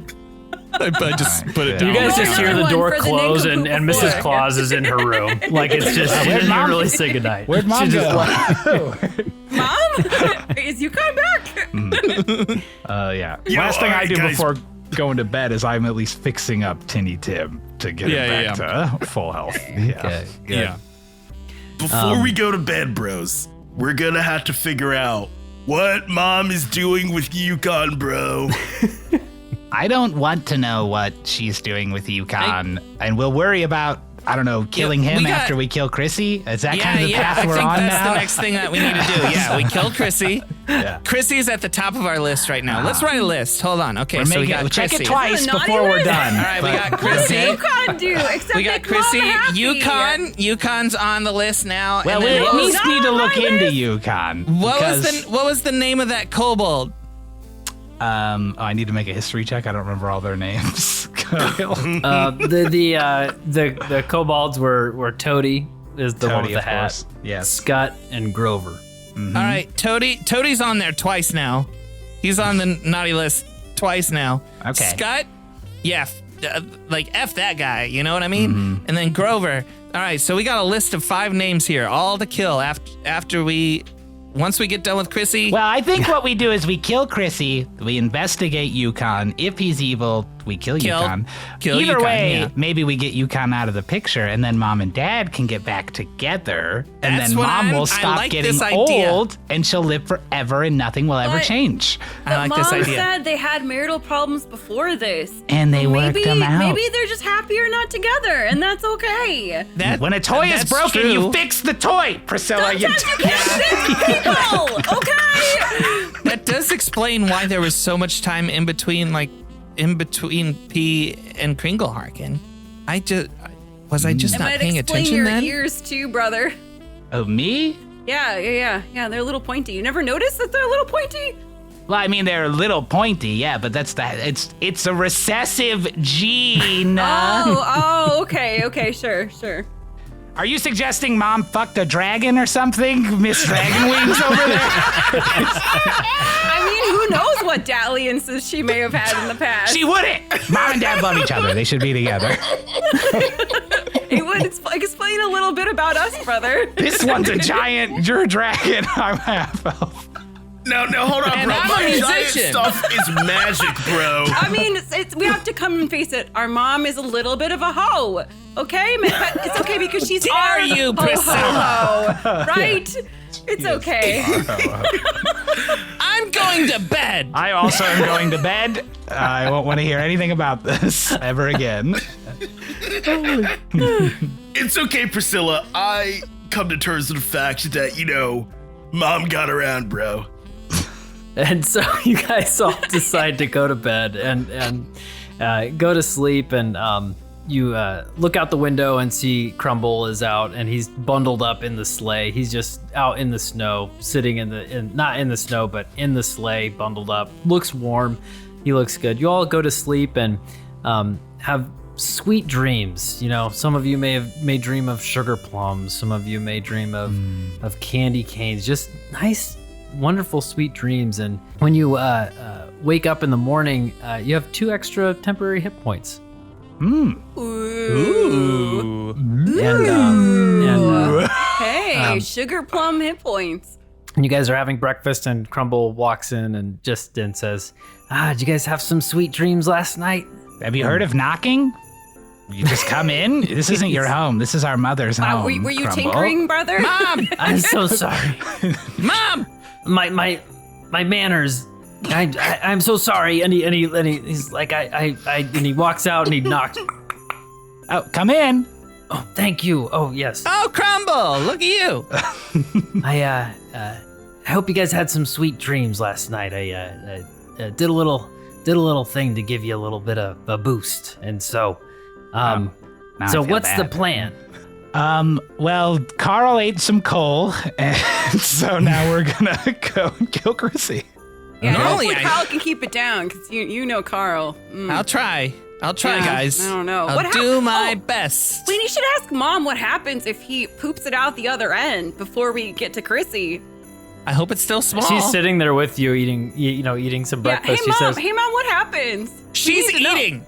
Oh, I'm sorry, but it's an important question, and we could try She's to eating fix this. breakfast.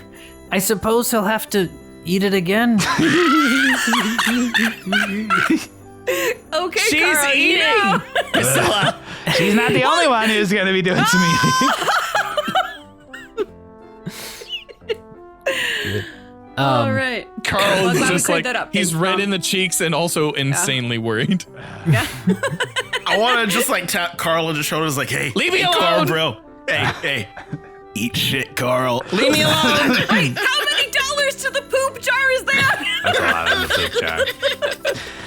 So yeah, that's the plan, Crumble. We're gonna kill Chrissy. All right. So we'll just portal in there and see what happens, or what do you wanna? What's the plan here? Oh yeah. Does anyone have a way for us to? Can we Get in turn there ourselves invisible? discreetly? Can we sneak in? And Mrs. Claus, she's like, well, once you're out of the tundra, with Chrissy's powers, she sees almost everything.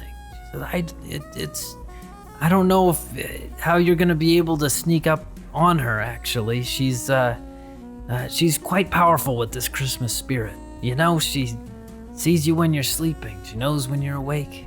Is there anything that your penguins can do to help mask our trip or our journey? Oh, I don't Because think you have so. you have so many penguins, Mom. Could we fill Dad's bag with penguins and Yes! unleash them It's so- on the elves to help defend Could us? we borrow a couple million penguins, Mom? This is for Christmas. So, Mom, your snow globe obfuscates this location, right? Correct. Yes. Okay. That's it. That was the entire thought. Could we take it and Wait, I got a obfuscate plan. our location? That was what I was thinking, but also Mom should have it. She doesn't have any Christmas spirit. She'd be But unprotected. what if she comes with us? Well, let's just take the entire cottage. We could just put it in the sack, and then she wouldn't know. It's hard to fit something that big into a sack, something way bigger But than I mean, the sack. it I has just infinite feel like- capacity. Well, yeah, but the mouth hole is still a certain size, so it is hard to work certain things in there. I mean, sometimes. how do they get the huge toys in there then? I mean, come on. I don't know It's how flexible. they do it. Maybe they shrink them. Could I shrink the house? Yeah, let's shrink the house. He'll be fine when he gets back and doesn't find a house there. Yeah, She maybe he'll says- just go away forever. I'm not really worried about Yukon's feelings right now. I'm being completely honest. Oh no, Yukon seems kind of cool, bro. You don't even know him. I don't know. I'm Like just at saying, all. bro. But he might know period. Kringle Harkin because everyone knows Kringle Harkin. apparently. I don't know, bro. He'll have the halibut. She goes, I don't know, what you're gonna find there. This whirlwind, it's really not for use in populated areas with the snow globe. Okay. I'd fear for all the elves around and their homes. I think it would destroy the North Pole. Well, what about the penguins, though? Well, the penguins, I suppose. I don't know what would happen if you loaded them in the bag of holding. I suppose you'd have to convince them to go in there. How many treats do you have, Mom, in that oven of yours? I got this, Oh. guys. Carl, what do you got, buddy? Okay, Karl. So Karl walks outside and he yells as loud as he can. My friends! My penguin friends! Hello, you look wonderful today. You guys all dressed up for the occasion. We are looking for some brave penguins to come and join us on an adventure to reclaim the North Pole, to kill the hated Chrissy, and to give our father back all of the power that he has. We need just a few brave souls. Who's with us? None of them speak common. Fuck! They're you have like 10,000 of their attentions, right? Like there's so many penguins in this like valley area, and like they're all looking at me and they go, "What?" Yeah. Yeah, I'm That gonna was a get some beautiful treats and speech, though. try to like throw them in the bag to see if they'll like chase the treats in the bag. Yeah, you could do that. Yeah, Yeah. go ahead. So, Mrs. Claus says, "You know what? Let me try and help this." And so she walks over, and the penguins all look to her, and with her, you throw some of the treats in. Go ahead and roll animal handling. It's gonna be a hard roll to have this happen. I'm gonna call it a DC 18 for them to go into this bag to get anything good. Obviously, you're taking a flash of genius on that and adding 5 to it. I'm so close. I got a 17. Plus 5. Plus 5 to help talk. Yeah, plus 5 to 17. I've read about penguins. If you move this way, they're more likely and to I follow. start to move a little bit, do like a little penguin waddle. Yeah. Okay, good. Yeah, the penguins are just marching in, following one after another, and they're getting into the bag. Herman has a question, which is, does he know the properties of Santa's bag? Are they different than a normal bag of holding? Because a breathing thing can only breathe for 10 minutes in a normal bag of holding. Oh, we gotta get there quick then. And that's divided. It's 10 minutes divided among all the creatures in the bag. Normally. You're gonna have a bunch of dead penguins on your hands. Oh, we gotta get there quick, guys. I don't know if Santa's bag maybe has more space than a normal bag, and they can breathe longer. Open the hole wider. Can we put some holes in the bag of holding for the penguins? Are we gonna dump like hundreds of dead penguins down onto the North Pole? I hate this so much. Unfortunately, it is a normal bag of holding. It's just really big, and so there's nothing that it's. So we're gonna unleash a biblical plague of dead penguins. I hope a lot of kids ask for dead penguins this year for Christmas, because that's what they're getting. They're still marching in. Let's go. Stop Yeah, them. they're gonna die. Then we have to Probably. stop them. Yeah. Oh, that's too bad. And so I'm assuming you're trying to shuffle the penguins that went in out. Yeah. Right. Yeah, we're trying to So- save those penguins. I'm going in there holding my breath and going, That's right. Get them out. I changed my mind, brethren penguins. No, stop. I don't want this. And so that plan has fallen flat. Yeah. And you are thinking about your approach and going into the North Pole, into this smog you can't see. Are you loading up and ready to go? Yeah, let's do it. Yes, I'm just Yeah, looking for it. I I'm don't know trying to if think there's of. anything I else. think we gotta the raw dog penguin it. plan fell through. What else are we gonna do? Let's just get this over with. yeah, we Let's just go have do to. this. We have to strike. Yeah. We're not going to be able to get in and sneak in. We just Okay. have to go in and. Fair enough. Yeah. We all took a long rest, though, right? Yeah. We of did our take sleep. a long rest. Okay. Yep, all long rest. Yeah. You load up into the sleigh, and Crumble is with you as well.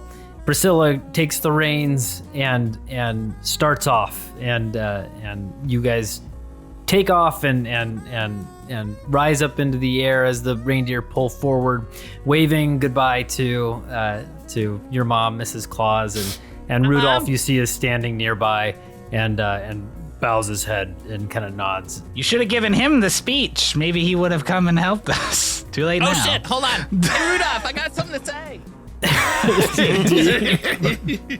And so the portal opens and you guys fly into it and fly into I the put my North hand Pole. over Karl's mouth as we're going into the portal, just to be safe, just so nothing can I've get been out. breathing into the bag of holding. Just You'll suffocate. There's 10 minutes of air in there. What are you doing? And so you fly into the North Pole, and this is the under the ice, city, this town that is dedicated to creating toys. And you look and you're on the outskirts of the town, kind of flying in, and there's this green fog that just permeates through. And on the edge of the town, you see these like vines, this greenery that has surrounded the town, and you fly into the green fog? I'd like to Arcana roll before we fly into the green fog to see if I can suss out what might happen when we go into the green fog. Go ahead. That is a 27 on the Arcana check. Incredible. Okay. You look and see the fog, and you don't. You wouldn't necessarily recognize it as something that's going to cause damage right away. With the Arcana check, you figure that this is something where, okay, the people and the elves in this town have to still be like operational, working on sleighs. So you're not necessarily thinking it's going to like knock you out if you go into it. Okay. I think we'll be okay to go in to it. I'm not exactly sure what might happen, but I don't think we'll die. All right, I think so. I'm controlling the sleigh right now. Yes. So I'm probably gonna take us down. How many entrances are there to? I'm guessing there's multiple, right? Because it's Into the town? subterranean. Yeah, under ice. Yeah. So the way to get into the North Pole is only by portaling in. So there's no access to the other outside world, and so you've portaled into the underground. So we're portaling into the underground. Right. Okay. Gotcha. Yeah. All right, let's do it. Okay. So you go What in if we crash the sled or the sleigh off the other way and we jump out, and so they think maybe we crash and we distract them? But what would happen to Donner and Dancer and Prancer and Vixen, Comet and Cupid? We've already killed like 15 to 20 penguins. Yeah, that's fair. We got a lot of penguin blood on our hands today. We don't need to. Many innocents have already lost their lives. Who says penguins are innocent, though? I mean, we don't You've know. seen the murder in their eyes. Yeah. Firsthand. There's a reason why God made them birds that can't fly. You turn into a fountain to attack trolls. Yeah, I got nothing then. I forgot about the reindeer, so that's it for me. No, I think that's a good idea. Like, send the sleigh off. We don't need to crash it. We can send the sleigh off probably further away from Chrissy, if at all possible. Because I've got feather fall, so we can hop out and take same. no damage. Yeah. And if we come, like, we can come into the city like Mission Impossible style and just let the give directions to the sleigh to be on the opposite going. side. Yeah. Mm-hmm. Crumble's like, I can take the reins. Oh, hey, There you Crumble, go. hey. Crumble's got it. There you go. I was waiting to see if Crumble. any of you would say it. You just let us struggle with that the entire time? I'm a little worried about Crumble because the other elves were underneath the magical power. Do you think, Crumble, would you mind putting those earmuffs on again just to be like superstitious? just to sure. be safe? Yeah. And he puts them on. Okay. And what did you want me to do? Just, we're just flying over and dropping you guys? Yes. Do we want him to swing back and pick us up in like 20 minutes if things are 20 going minutes? well? I'm expecting to die tonight. Not all of us can run the entire area of the North Pole in 3 minutes. I'm willing to die tonight. I'll meet you. Or I'll be on the Christmas. other side of the lake. And he, All right. you guys know there's a lake right next to the big workshop. And so I'll drop you in the middle of the town square, I guess. And he takes the reins and flies and goes a little bit above the green layer, so you can still see where the buildings are. And then he says, "All right, you ready? Ready. Jump!" Wait, before I jump, I wanna hug Kringle, or I wanna hug Crumble. or Crumble? Yeah, sorry. Thank you, Kringle Harkin. Yeah, crushing him. Yeah. He's like this big and Okay, you're, like, big picking him guy. up. Yeah, it's time to jump though, so you better go. All right. For when I jump out from my feather fall, it's like the little plastic parachutes on the Army Man toys. Yeah. When you throw that shoots out of my backpack, and then 2 of those sticky window cling stretchy hands. I slap them onto Karl and Kringle Harkin to hold onto them as I'm floating down. You're a genius, cool. Herman. Yeah. Thank you. Because Priscilla can fucking fly anyway. Who cares? She's fine. Yeah, I can fly. Yeah. And so you jump off of the sleigh, and the sleigh goes past and off into the distance, and you are floating down gracefully into this green fog, and you enter into it, and it just has this foul stench. It just is not. This is not a good stench. Karl again. No, it's not me this time. I swear. Karl! Okay. It's not me. Wow. And Karl, you feel that feeling inside that you're gonna vomit, but you're able to hold it down. You're able to keep it in for this, and you float down gracefully through this green fog and kind of enter down and enter into the town square. I attribute it entirely, the ability to do that, to that tiny little table that Herman gave to me. You're just cradling it on the way down. Yeah. As It's you my most precious item right now, outside of my flute. You float into the town square, and through that veil of green fog that's just slightly there, you see the surrounding houses and architecture and decorations have all been crudely painted green. At the center of the town square, where there used to be a statue of Santa, now has a statue of Chrissy standing with one hand on her hip. Around the courtyard, you see elves with eyes downtrodden with sad expressions on their faces. They cart giant bags, and at the top of the bags, you can see these Chrissy dolls that are like spilling out of the top of these bags, and they're dragging it toward a sleigh near the entrance of the workshop. The sleigh is large and green with a sign on it that reads "The Crooked Hoss." On the front rests a massive harness, one much bigger than you'd think would hold a reindeer. To the right of the workshop, you see the boathouse next to the massive glacial lake, a lake that provides fish and nourishment to the people of the North Pole, and primarily is used for ice fishing and skating. You look around and you see in a lot of the houses and things that thick greenery you saw was this thick garland, and you look and you can just make out some like large thorns in this garland that is like overtaken the town and overtaken everything. And you see some elves, and they look at you, and they eyes get wide, and then they quickly look down and walk away, and it's like they're avoiding you a bit. And you're standing there in the town square. What do you do? Anyone have thoughts? I mean, we can ask one of the elves where Chrissy is. We're trying to find Chrissy. Do we want to talk to them? Do we think they're going to be chill, or should we just? What if we use the true sight glasses to look through some walls? Maybe we can try to find her if we just sneak around enough. Actually, can I message one, like on the down low? Message an elf? Yeah. Oh sure, yeah. I have it as a cantrip, so one within like 120 feet, and be like, hey, where's Chrissy? Oh, Karl? What's going on, buddy? She, the workshop.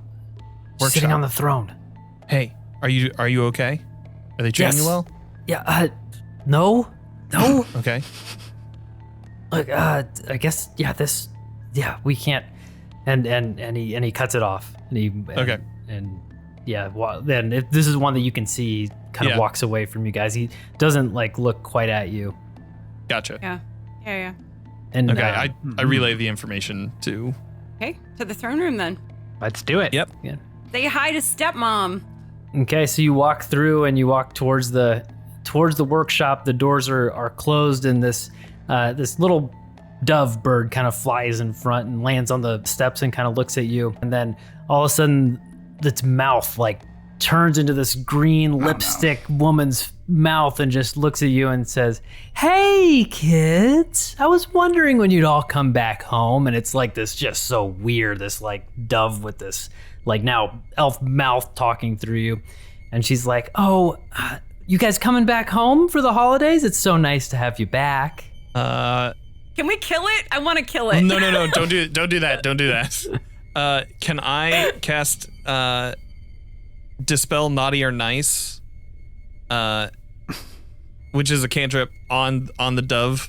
Sure. Yeah. Is that a dispel? What is that? What is it actually? Do? Yeah, it's dispel good and evil. Okay. Yeah. So you cast dispel good and evil. We'll say that you cast it, and that mouth disappears, and that dove like flutters off and flies away.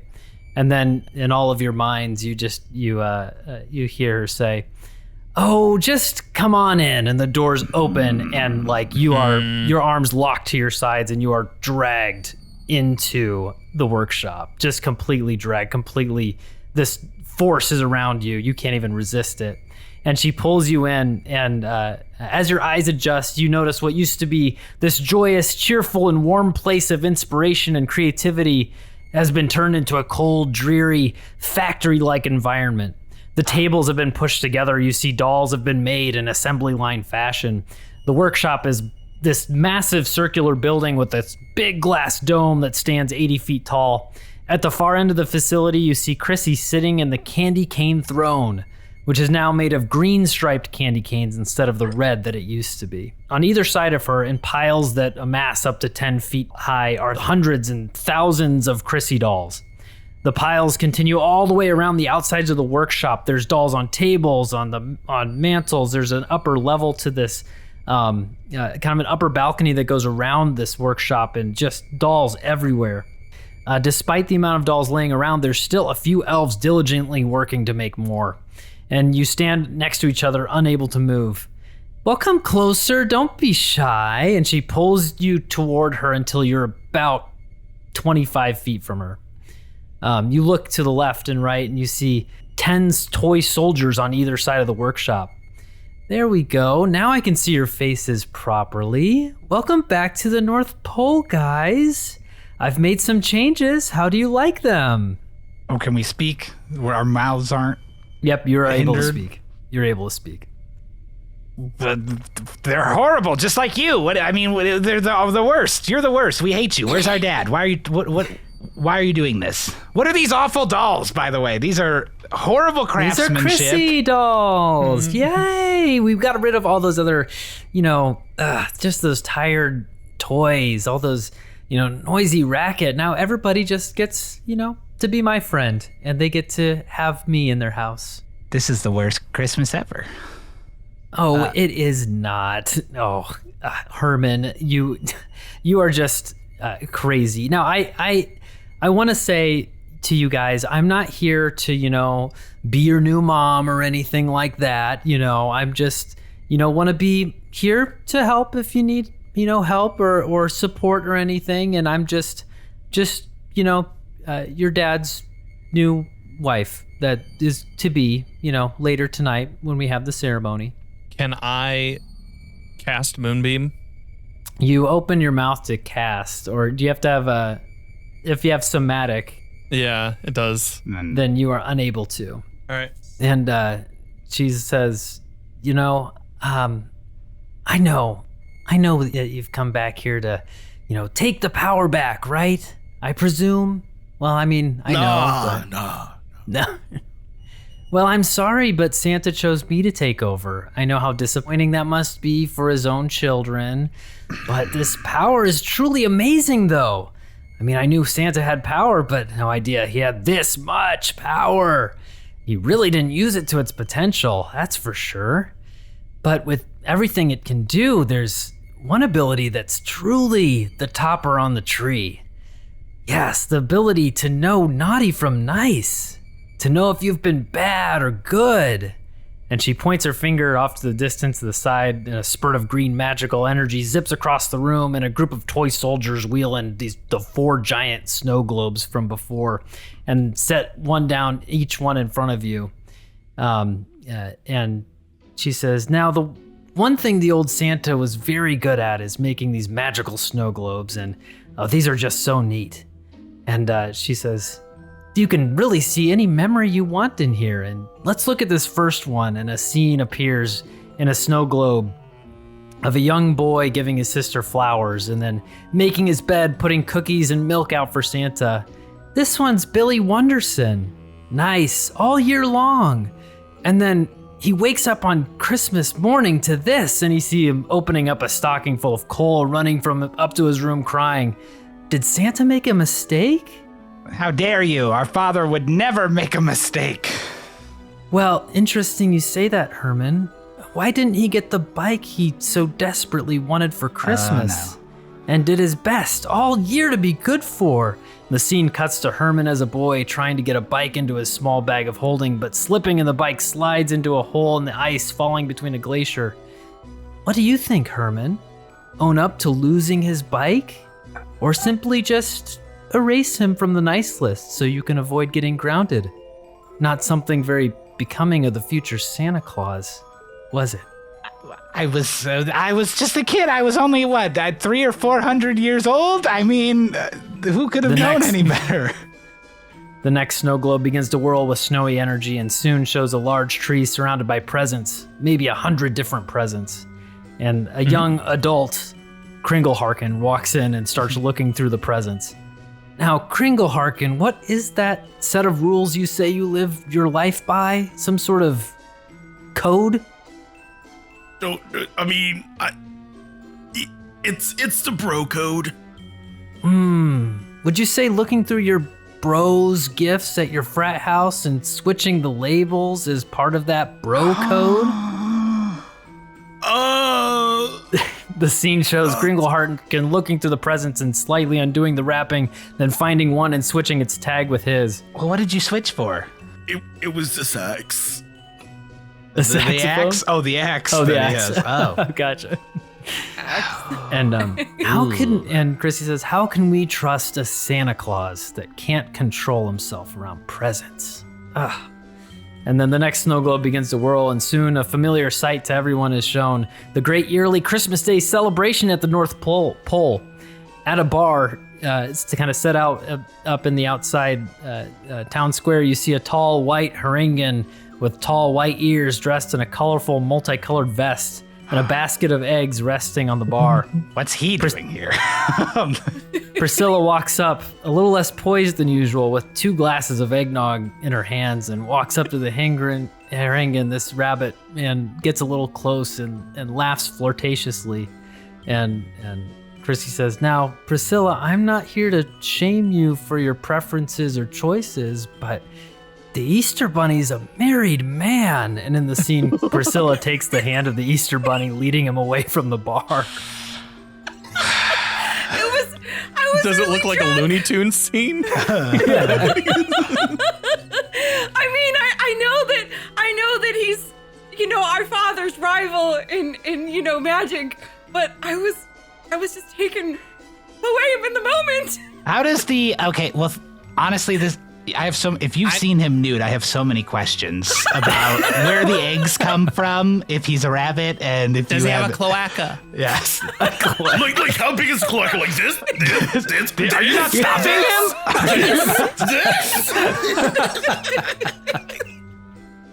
him? Chrissy goes, Santa is invited into almost every home in Faerun. Would people really want to invite a homewrecker in? She looks at you. You are literally a homewrecker. What are you talking about? You wrecked our home.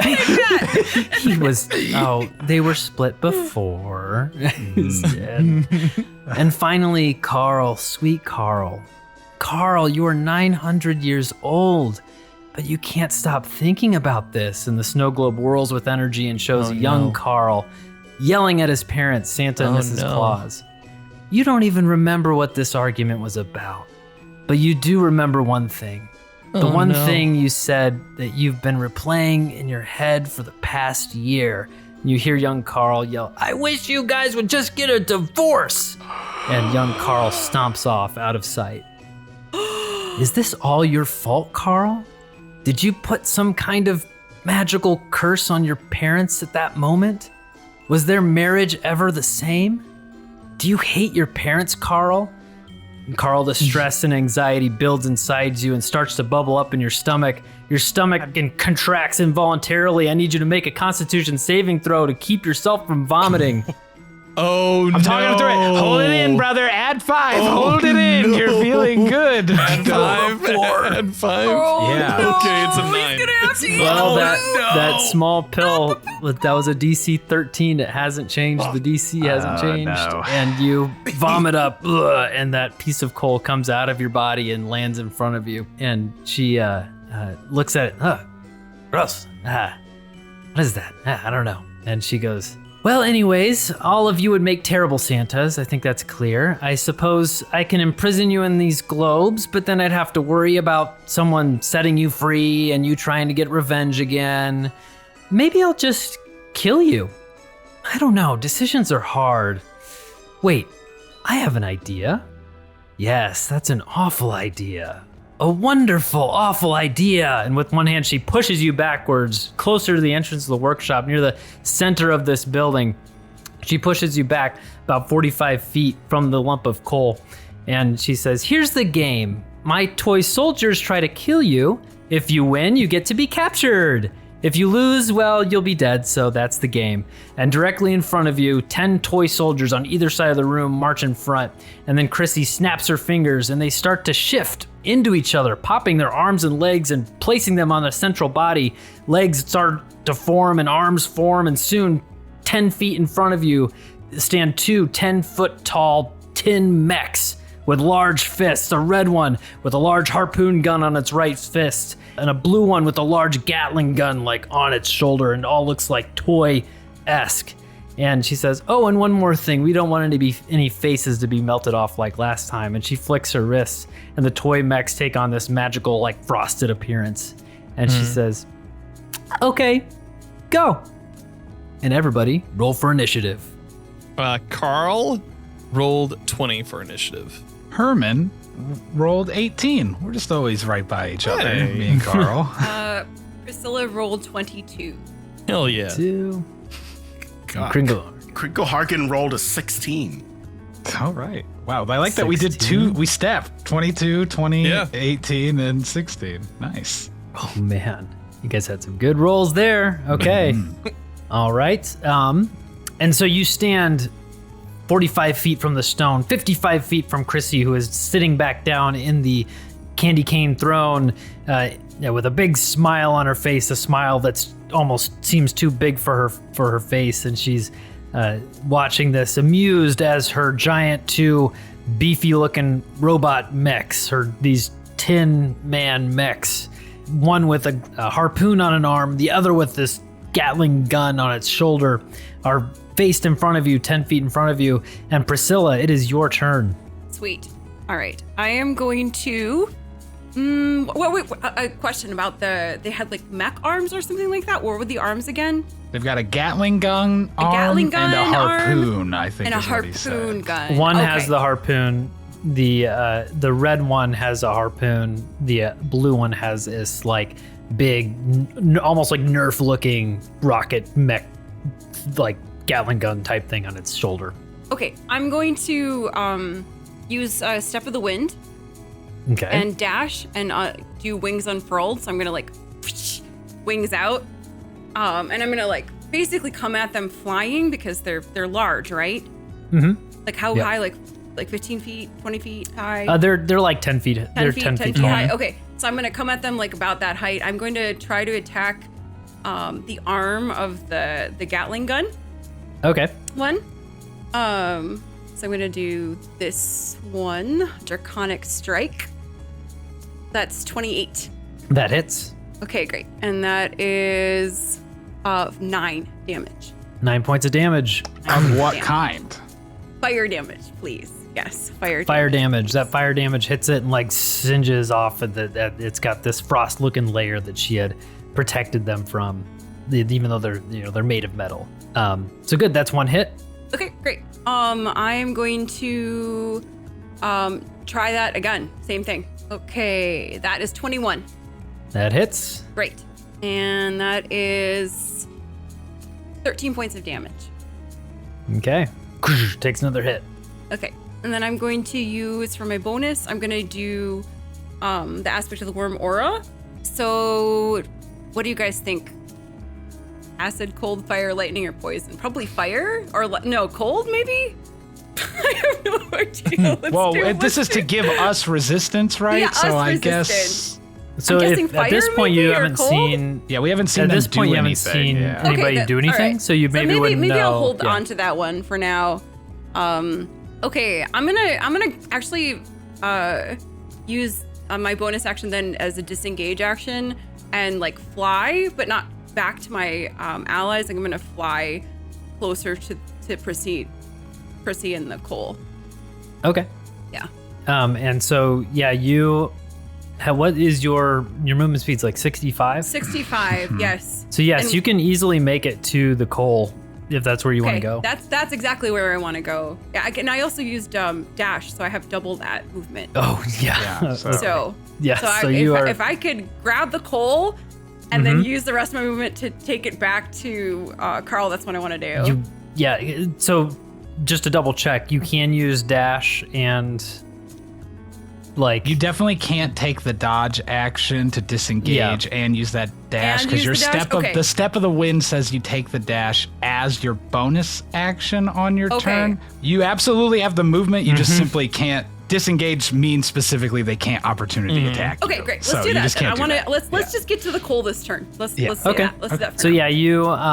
You will take a opportunity attack from the blue one that you attacked, and he is going to try and hit you. Let's find out how much he does. Flying. He does a 7 to hit, and I don't think that's going to hit you. Nope. And so he whiffs. He does have these long arms, so you realize you maybe thought you were going to be able to get over him, but no, he has got about a 10-foot reach on there. And so you are at the coal, and you are trying to come back, or is that what you're doing? Do you want me to come all the way back with the coal? I mean, why not? I guess if we can get it. Great. If you're able to do it in one fell swoop. Okay, so you want to come back, but probably don't want to provoke an opportunity attack from them, so you're kind of flying over. Can I fly a little bit higher? To try to, now that I know the reach of the arms and stuff? Okay. Yep, and then kind of land right back where you were? Sure, that's fine. Okay, wow. Yeah, go. Speedster over here just dash. Because you had enough movement speed to almost, to 5 feet moving off from just being able to go there and back and there and back again, or there and back and one other, right? With 130 movement feet with a dash. 130, yeah. So, awesome. Karl, you're up. Okay. Grab the stone, Karl. Swallow it again. Yeah, I was gonna say she's got it. I'm gonna use my action to get it and try to knock it down my gullet. Okay. Just without even thinking of how disgusting that is. Just pushing that out of my mind. It's a little sticky still, you know? I'm a little grossed out touching it even. I just, I don't, without even thinking, you have it in your hand, kind of what is this? And I just grab it and immediately in my mouth. Yeah. And try to swallow it again. All right. Roll that Constitution save. All right. And you got to hit a 13. That is a 14. A 14? Yes. You're able to swallow it, and you keep it down. It is still your turn. Okay, so that was my action. So that's an object. I'm gonna rule that as an object interaction, as a free action. As a free action. Okay. Yeah. So you get all of your things still. Then I am going to. I'm going to use a luck point, and I am going to cast Moonbeam at 7th level. Oh my! On the bot with the Gatling gun. It's a con save of 19. Okay. Not who I thought you were going to target. I know, not who I thought we were going to target either. But okay. Wait, I want to demonstrate what it does before I do. Do we really want to show? Okay. You want to give her a chance? It's his turn. Okay. Or no, then I'll do it on Chrissy. I'll do it on Chrissy then. It's your turn. You do what you want. I'll do it on Chrissy. Chrissy. You want. You do what Karl would do. Moonbeam Chrissy. I just got you the means. I'll Moonbeam Chrissy. WWKD. What would Karl do? Yeah. I'll Moonbeam Chrissy because on the next move I can move it 60 feet if she tries to move out of it. So yeah, we'll just do that. It's con save of 19. Cool. And Chrissy has to make a save, right? Yeah, con save of 19. Okay, so she, so the Moonbeam ability, can you read it for me? A silvery beam of pale light shines down in a 5-foot radius, 40-foot high cylinder, centered on a point within range, which is within 120 feet. Until the spell ends, dim light fills the cylinder. When the creature enters the spell's area for the first time on a turn or starts its turn there, it's engulfed in ghostly flames that cause searing pain, and it must make a Constitution saving throw.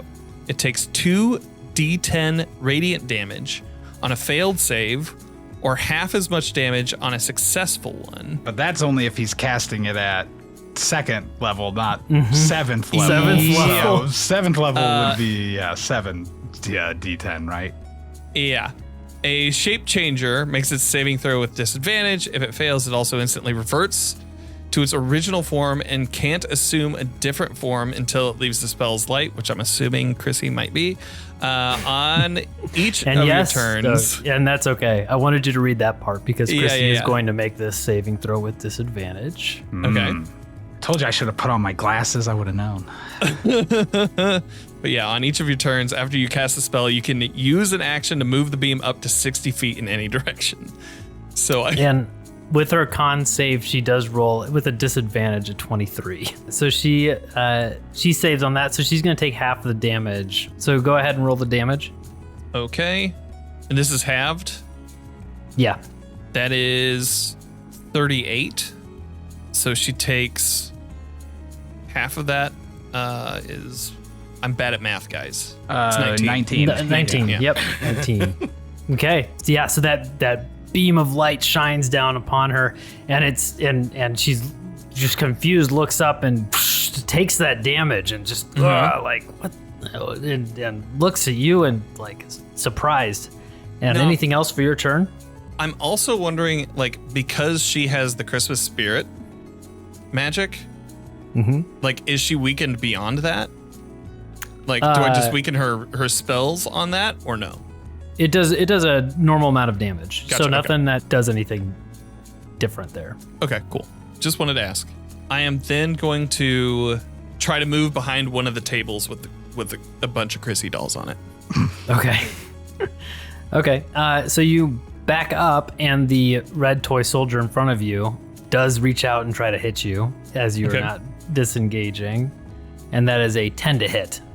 And misses. My AC is 15, so. Yep. Misses. Yeah, Chrissy, she looks at you guys and she's going to now take that. Let's see. So she just takes this damage again. That's what I'm confused about. I don't think I think it entered her. She didn't enter it on a turn, I guess. I don't know. So maybe she shouldn't have taken the damage until this turn. Then I guess she doesn't take it this turn? We will say that she is going to take it this turn for fun. Right. And then next, if we have to do it again, then yes. So she's going to make a Constitution saving throw again with disadvantage because it's affecting her again. And she passes. She does not fail. But she will take half of that damage again. Okay, so I roll it again? Heck yeah. Heck yeah. All right, so that's 27. So that's 13. Yep, so 13 points of damage, and she just looks up at it, she brushes it off and like stands up and like takes a few steps. Not very far. Like she takes like 10 feet away from the chair. And that's what she does for her turn. Next, it's the blue toy soldier, and it looks out and it sees Priscilla, who had been flying around, and it's going to cast Magic Missile on. Oh, you bastard! Chrissy. Gave it Magic Missile with its thing, and so it's going to cast it at a level 3, and so that's going to be 6 darts, 1d4 plus 1 for each one. That's going to be 2 plus 4, 6, plus 2, 8, plus 1, 9, plus 6. Hey. And so that's 15. You said he cast it at what level? Level 3. That's 5 darts. Get out of here, buddy. First level's 3. It adds a dart for each thing. Oh, okay. You're not letting you do an extra d4 of damage to my sister. And so it's going to be, instead of the 15, it's going to be 13, because that last roll was a 1, and so that was 2 on that last one. So aren't you so 13 glad I points corrected him and really saved you? Yeah. Trying to sneak an extra die in. Who would juice up their rolls like that? Come on. Who would? So that big Nerf-looking Gatling gun fires and hits you for 13 points of force damage. And that's its turn. And we are at Herman's turn.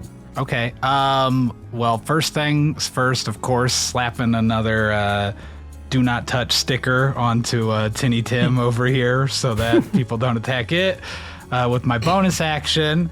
But then how close together are the two mech things?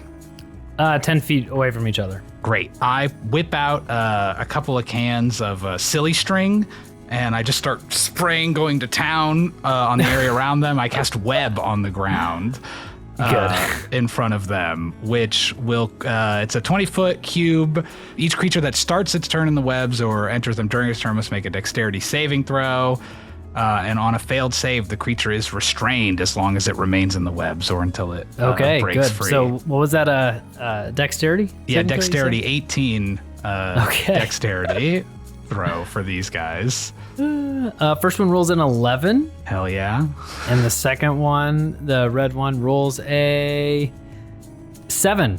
All right. Well, then I guess I would really wish that we were rolling these on their turns at the start of their turns, not my turn. But yeah, on their turn, they'll be able to make a strength check to try to get out of it. So I feel like they'll probably succeed on that. But for now, they're restrained in the webs, both of them. And I think that's really all it does. Oh, the webs are also flammable. So if anybody has any way to set them on fire, I guess, if they start getting through.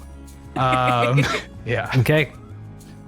Kringle Harkin, you're up. Oh, wait. I want to move as well if I can. Okay. Because they're restrained, so they can't opportunity attack me, right? Mm-hmm. I will move. I'm going to move just to get behind them, I guess. I won't go try to fight Chrissy by myself. Okay. Yeah. So I'll get behind them if I can. And your guy comes with you? Yeah. He's poised to follow me. Yeah. Good. Okay, Kringle Harkin. So first things first, rage. It's a foregone conclusion at this point. Yeah. I mean, yeah, battle. He's mad rage, as hell, go. and he's not going to take it Rage. anymore. Always. Bro. This time I'm going to imbue my axe with acid. Your stolen axe? Can't believe. You could have just asked. I would have made you one. Asked for an ask. Whoa. Oh, it didn't work. I heard it. Yeah. Very true. No, I like that. I'm going to double it when I'm editing this. Asked for an ask. Oh, I'm so glad you're editing this. So I'm going to go in for an attack with my axe. I'm not going to do reckless. I'm also not throwing it. I'm just like going up and hitting. And you're hitting, who are you hitting? Let's go for which one just attacked Priscilla? The Gatling gun one. The blue one. We're hitting blue. Yeah, blue, Okay. baby. Does a 23 hit? Sure does. All right. That is 13 plus 3 for my rage. So that's 16. And then let me roll my 2d6. So that's 24 acid damage. I get another Okay. attack. So Yeah. And you get these are all with advantage because it's restrained. And you can also do that subtract thing with your feet and get more damage that way, too. I just rolled twice. I got a 24 and a 19. So yeah, Okay. so if you're, well, yeah, we could say you did that because that was 19 to hit. That does hit. So you get an extra, 10 damage? Mm-hmm. Okay. So 17 plus 10 plus 7. Okay, so 34. 34. Yeah. 34. This mech sizzles and its acid damage splashes and starts to corrode the metal and the tin, and it's there and it's starting to corrode. It's not all the way gone yet. It's looking about half affected. Honestly, it's pretty big. Anything else for your turn, Kringle Harkin? And you are you large? Are you huge at this point? Are you your Yes. 15-foot tall self? Good. Oh, hell yeah. How high are the ceilings in this room? 80 feet. Okay, good. We made them big just to be safe. The to red be safe. the red mech is gonna try and swing at Herman, and it's gonna swing at disadvantage because it's restrained. Mm-hmm. I can make a strength saving check, right? On it its makes turn, it yeah, to straight. try to break free. Rolled a 7 on that. It does not succeed. That's its action. So it tried. It did not get out. All right. Priscilla, we're back up to you. Okay, I am going to use Breath of the Dragon for one of my attack Okay. turns. It's a 16 dex saving throw. And who are you targeting with that? I can target Draconic Energy in a 20-foot cone yeah, or the a cone. 30-foot line. So we're gonna Okay. so I'm gonna Hell yeah. try to try to include the web to set that on fire also. So like at their Fuck yeah. Well, maybe we don't though, just in case it gets rid of it also when it's on fire slowly and unrestrains them. Right, I'm gonna aim straight at the mechs. Okay. And they take, what was it?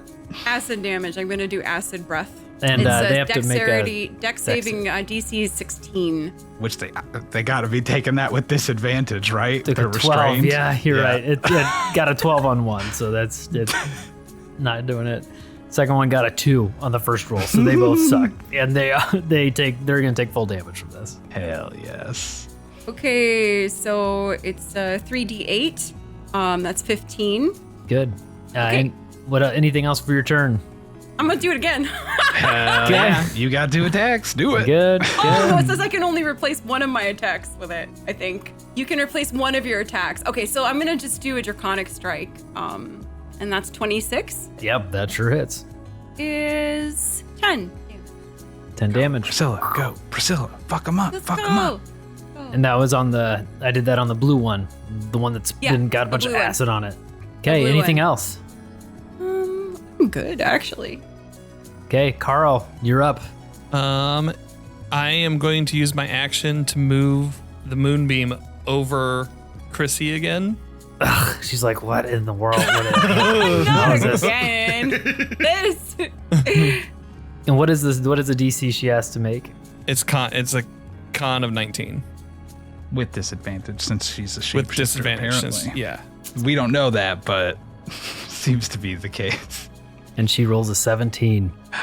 Okay, so now I will tell She- you what happens now. Or all right, cool, cool. Hey, you listen now. you listen now. You look up, and if you're looking through the glass, this light shines through the icy top of this entire town and shines through the glass and hits her, and she goes down to one knee. You! And she starts to grow. You children! Her body becomes long and slender.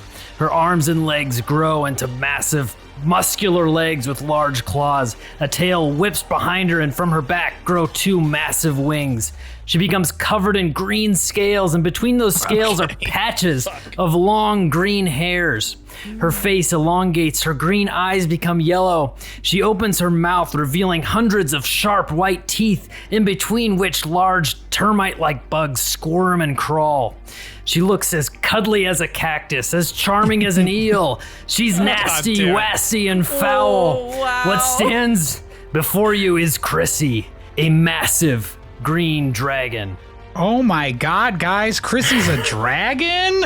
Wow, that would explain breath. Good. You guys see those bugs in between her teeth? It's real weird. Yeah. Does that make you want to throw up, brother? Oh, not quite. Keep it down, keep the colon. I gotta keep it down. I gotta You keep know it you down, gotta guys. swallow Keep it the again if coal you- in Yeah, your I gotta keep it- colon, Yes, okay? exactly. Don't tell Chrissy. You think you're clever? You think you can take my power away from me? I was here before any of you. I was praised and worshipped before he came along. I should have killed him right away, but I didn't think anything of a fat man giving gifts to children. Well, slowly, they all forgot about me. They forgot about fear. They forgot about true power. Well, now every child in household will know Krithiax the Green. They'll have their own doll to hold and to love and to praise. And now, no one will stand in my way.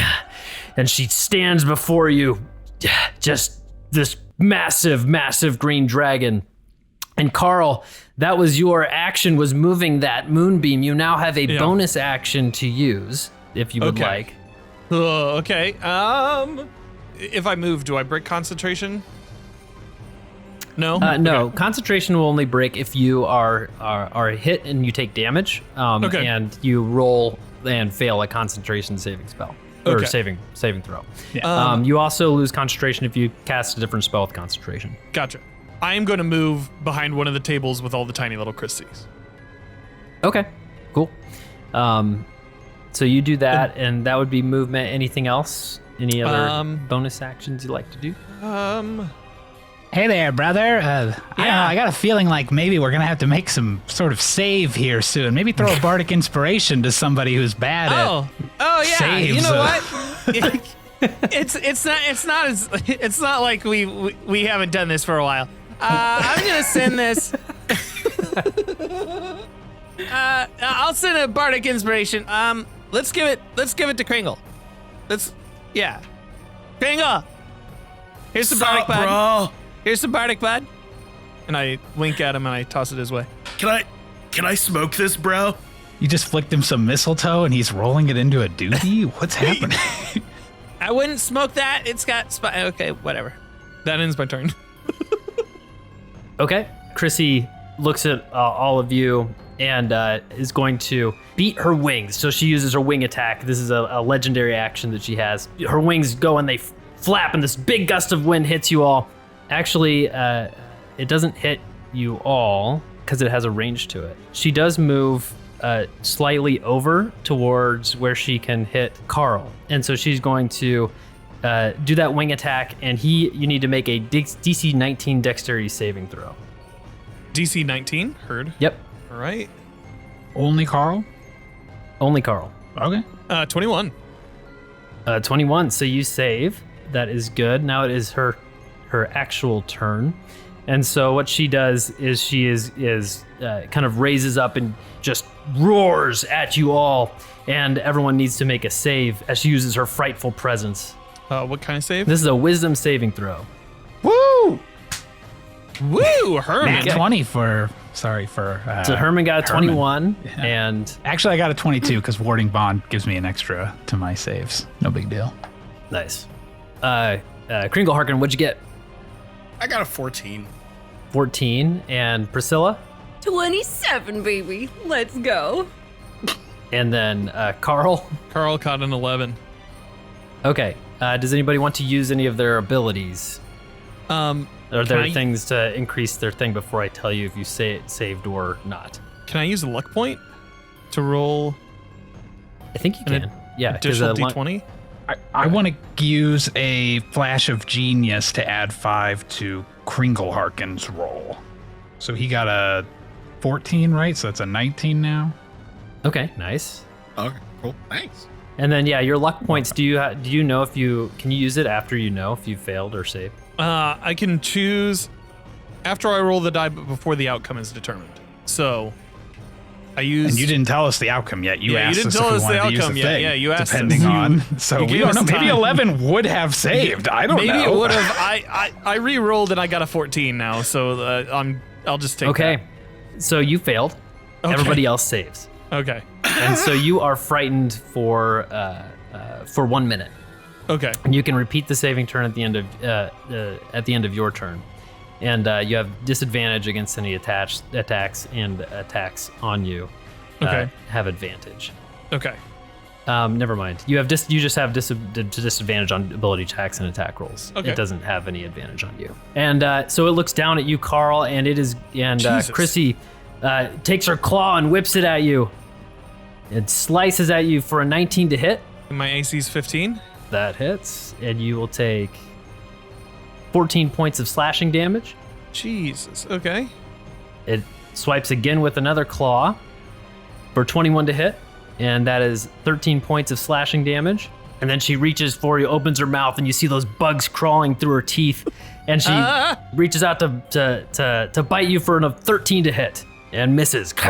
Just clamps and just misses your head as you're able to dodge out of the way. And that is her turn. Okay. Do I need to do a concentration saving throw for the moonbeam? Oh, yes, yeah. So for each one of those, you have to roll a concentration saving throw. Or a constitution. Sorry, you get a constitution. Yeah, it's constitution saving throw. A 10 or above saves. 10 or above saves? Okay. Mm-hmm. Okay, so I got a 13 there on that one, and then I got to do a second one? Yeah, because you took damage twice, so you'll have to do it for each of them. I saved on both, so I still have my moonbeam up. And I'm sorry, Kyle, what did you say the DC was for the wisdom save? I didn't say, I don't think, but I can say. The Steel Defender only got 15. I forgot to say what he got. He is frightened. Okay, so he can't Steel get Defender. closer to her. Yeah. Okay. Okay, good. And so she is going to actually have her move, and she's going to flap and fly above. And she is 5 feet from you, so you can make an opportunity attack as she flies up. If you have a melee attack that you want to use, Karl. Can I do that if I'm frightened? You're not getting closer. You're close enough, like at 5 feet to All hit right. her. Okay, Yeah. sounds good. Then yeah, if I can do But that. the question is, does Karl have a melee weapon? Yeah. I don't. I have a crossbow at best. So So I just unarmed, You get unarmed strike at a dragon. Give her an unarmed strike yeah, at dragon. let me punch Can at you her. just like? Yeah, go. Yeah. I'm gonna try to tug her hair. And that's a 13 to hit. 13 does not hit. So Okay, you, well, you punch boo. her in the scale, and it just, And that's I it. just hurt my hand. Karl, stop crying over there. You're doing great. And she had to move 10 feet to get to your space. So she flies up, flap, flap, and she flies up 70 feet in the air. And so now she is 70 feet high. And that is her turn. And Herman, you're up. Cool. She's 70 feet in the air, you said? Yeah. Okay. And how close am I to Dan? You are 20 feet from him. All right. And my steel defender's probably right by me? Yep. I can't move him closer to Dan, right? Because that would can't move the involve steel moving closer defender. to Chrissy. Correct. Just, he's like, she's like way up in the air right now. Yeah, but she's But like, it would still theoretically be closer in Yes. one of the coordinates. just like, to one okay. coordinate is so. I need a protractor. Well, guess what then? I go ahead and slap my hand on my steel defender and say, hey, don't be afraid, buddy. And he just feels heroic now, and he is now immune to the fear condition. So That's all it took. That's all it took to go ahead and get rid of that. Give him a little pat on the head, and he feels A great. little Christmas sweater, you know. I actually no. I you know what? I Thunder open up his Buddy back panel and I just turn off his fear switch. That one was just on. Yeah. Close. There we go. Tinny Tim. All right then, Tinny Tim is all good. So that's my action. We don't have a very robust amount of bonus actions though. I'm gonna use my movement to get up to Dan, and bonus action command the steel defender to come with me, and to protect Dan from attacks. Okay. All right So you're going now. to be right next to. Yeah. Okay. Cool. To Karl. Oh yes, to Karl. Sorry, To Karl. No, dear you just- brother you- Karl. You were just calling me by my middle name. It's fine. Karl Dan Kringle. Anything else for your turn? Nope. That's it. Kringle Harkin, you are standing frozen. Oh no, you're not fear. You saved on that with the flash of genius or whatever. So it is your turn. I held up a flashcard of a smiling face when he was feeling scared real quick, and he just felt great. And she is flying 70 feet above you right now. Can we make him 70 feet tall? So I'm raged, so I'm already. You're big. You're like, Yep. 15 feet? 15 20 feet, yeah. 15 feet. And that, It's just nuts. Big, but not 70 feet big. but he can fucking chuck, right? He's got reach. Yep. Yeah. I'm imbuing my great axe with acid, and I am chucking that mother chucker. Give it the old chuck. Does a 16 hit? 16 does not. So it whiffs past her.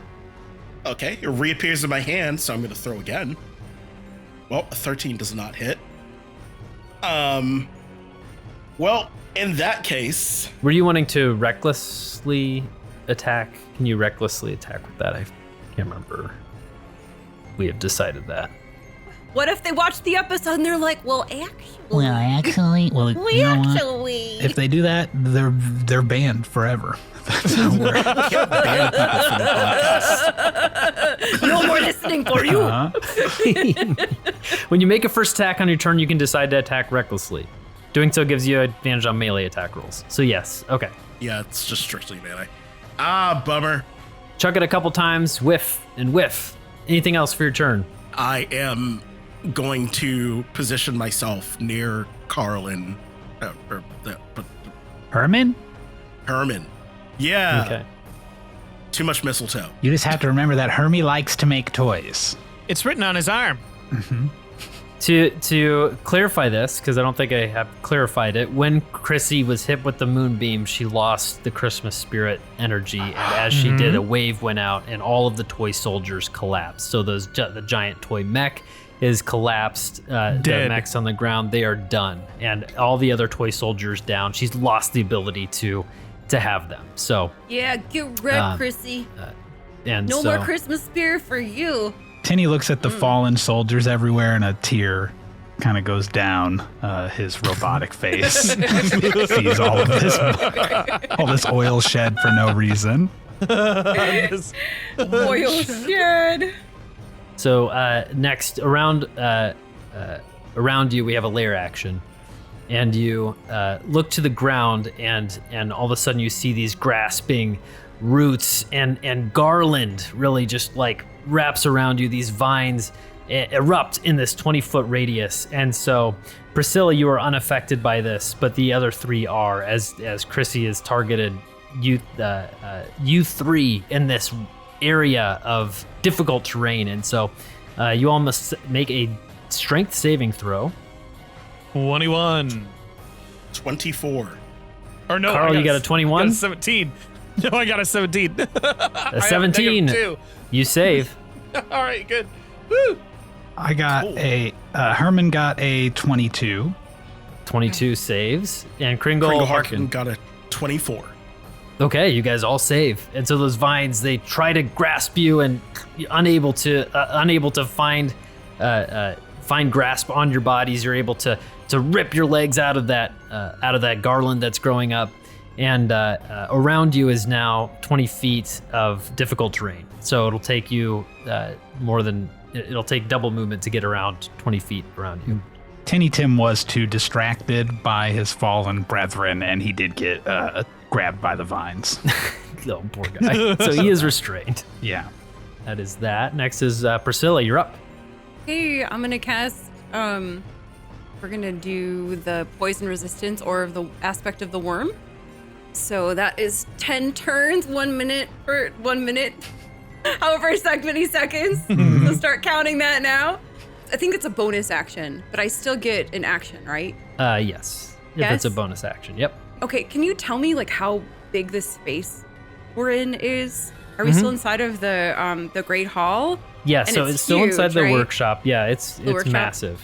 It's It is massive. It is So she's 70 feet above us, so I know it's at least 70 feet high. Like what's it's 80 feet to the glass Okay. roof, and it's like 150 by 150, I think. Is the Okay. Dimensions, okay. All right, I am going to use a key point and do Step of the Wind and Wings Unfurled and fly. I don't think I have enough things to do to like attack her this turn, so I'm just going to use my movement to get as far away from her as possible. Okay, so you're trying to move just really far back. Yeah. Okay, so I'll have you go all the way back to the door of this, which is 80 feet away from where you are now. Yep, I like that. Good. Is she She's leaving? peacing out. She's running. It's like a Scooby-Doo. A dragon showed up, and all of a sudden there's just a cloud of smoke next to me. Ran away. She's gone. She casts a resistance to poison, and she's out. And you said that lasts for a minute? It lasts for a minute, so 10 turns. And it's a concentration thing, I believe, right? Yeah. Or I'm not sure. I think that's the only thing I can actually do, like in terms of concentration. Concentrate on. Yeah, that's the only thing She's I not can very concentrate focused. on. She's not very focused. Yeah, even though she's like a dragon monk, but you You know, casted that lacks on. focus. Good, Karl, you're up. Okay. You're surrounded by these grasping vines. They do not consume you. Okay. And she's over my moonbeam because the moonbeam's like 40 feet tall, right? Or can I just adjust that as I need to? Yeah, it's a 40-foot high cylinder, and so yeah, you could move it. 30 feet, I think. Like, I can move it to her, and it would like hit her at 40 feet, or it would. I mean, you could theoretically move it. Oh, you can move it vertically 60 up, feet, right? Yeah, you can move it 60 feet. So yeah, you can move it vertically up, Okay, yeah, I'm gonna and move you can it. move it to her. Yeah. Yeah, I'm gonna move it directly over her again. Okay, nice. And so she has to. We're gonna have it so it's the beginning of her turn. If she starts her turn there. Okay, sounds good. So then I'm going to toss a bardic to Herman. Ooh, thank you. And Kringle Harkin, teach me how to smoke this. and then I'm going to scramble under the table to block my vision of her. I guess is the best way to do it. You're just looking to see if it's the table that has your initials carved into it, aren't you? How'd you know? Forget about the table, Karl. We're here to save Christmas. And so she is going to use that legendary action, that wing attack, and she beats her wing, and everybody, there's nobody in front of her that's within 10 feet. So nobody takes damage, but she can move half of her flying speed, and she moves out of the moonbeam. Okay. And so that's her legendary action. And so now it is her turn to go ahead and look down upon all of you, and she is going to take a deep breath in, and then she blows out this poison breath that hits down, and she has to use some of her movement speed to get down another 10 feet in order to hit the three of you. Priscilla, she cannot hit. And so she uses this poison breath. It swarms, it goes underneath the table that you're hiding under, Karl, and you all have to make a Constitution saving throw. I rolled a nat 20. Nat 20, good. Yeah, let's Added go. 9 to that. 29. Yeah, Kringle Harkin just looks at and it just hits him in the face, and he just takes a deep breath in with it. Job, bro, smells ripe. And Smells like the Karl, frat what house, did you get? bro.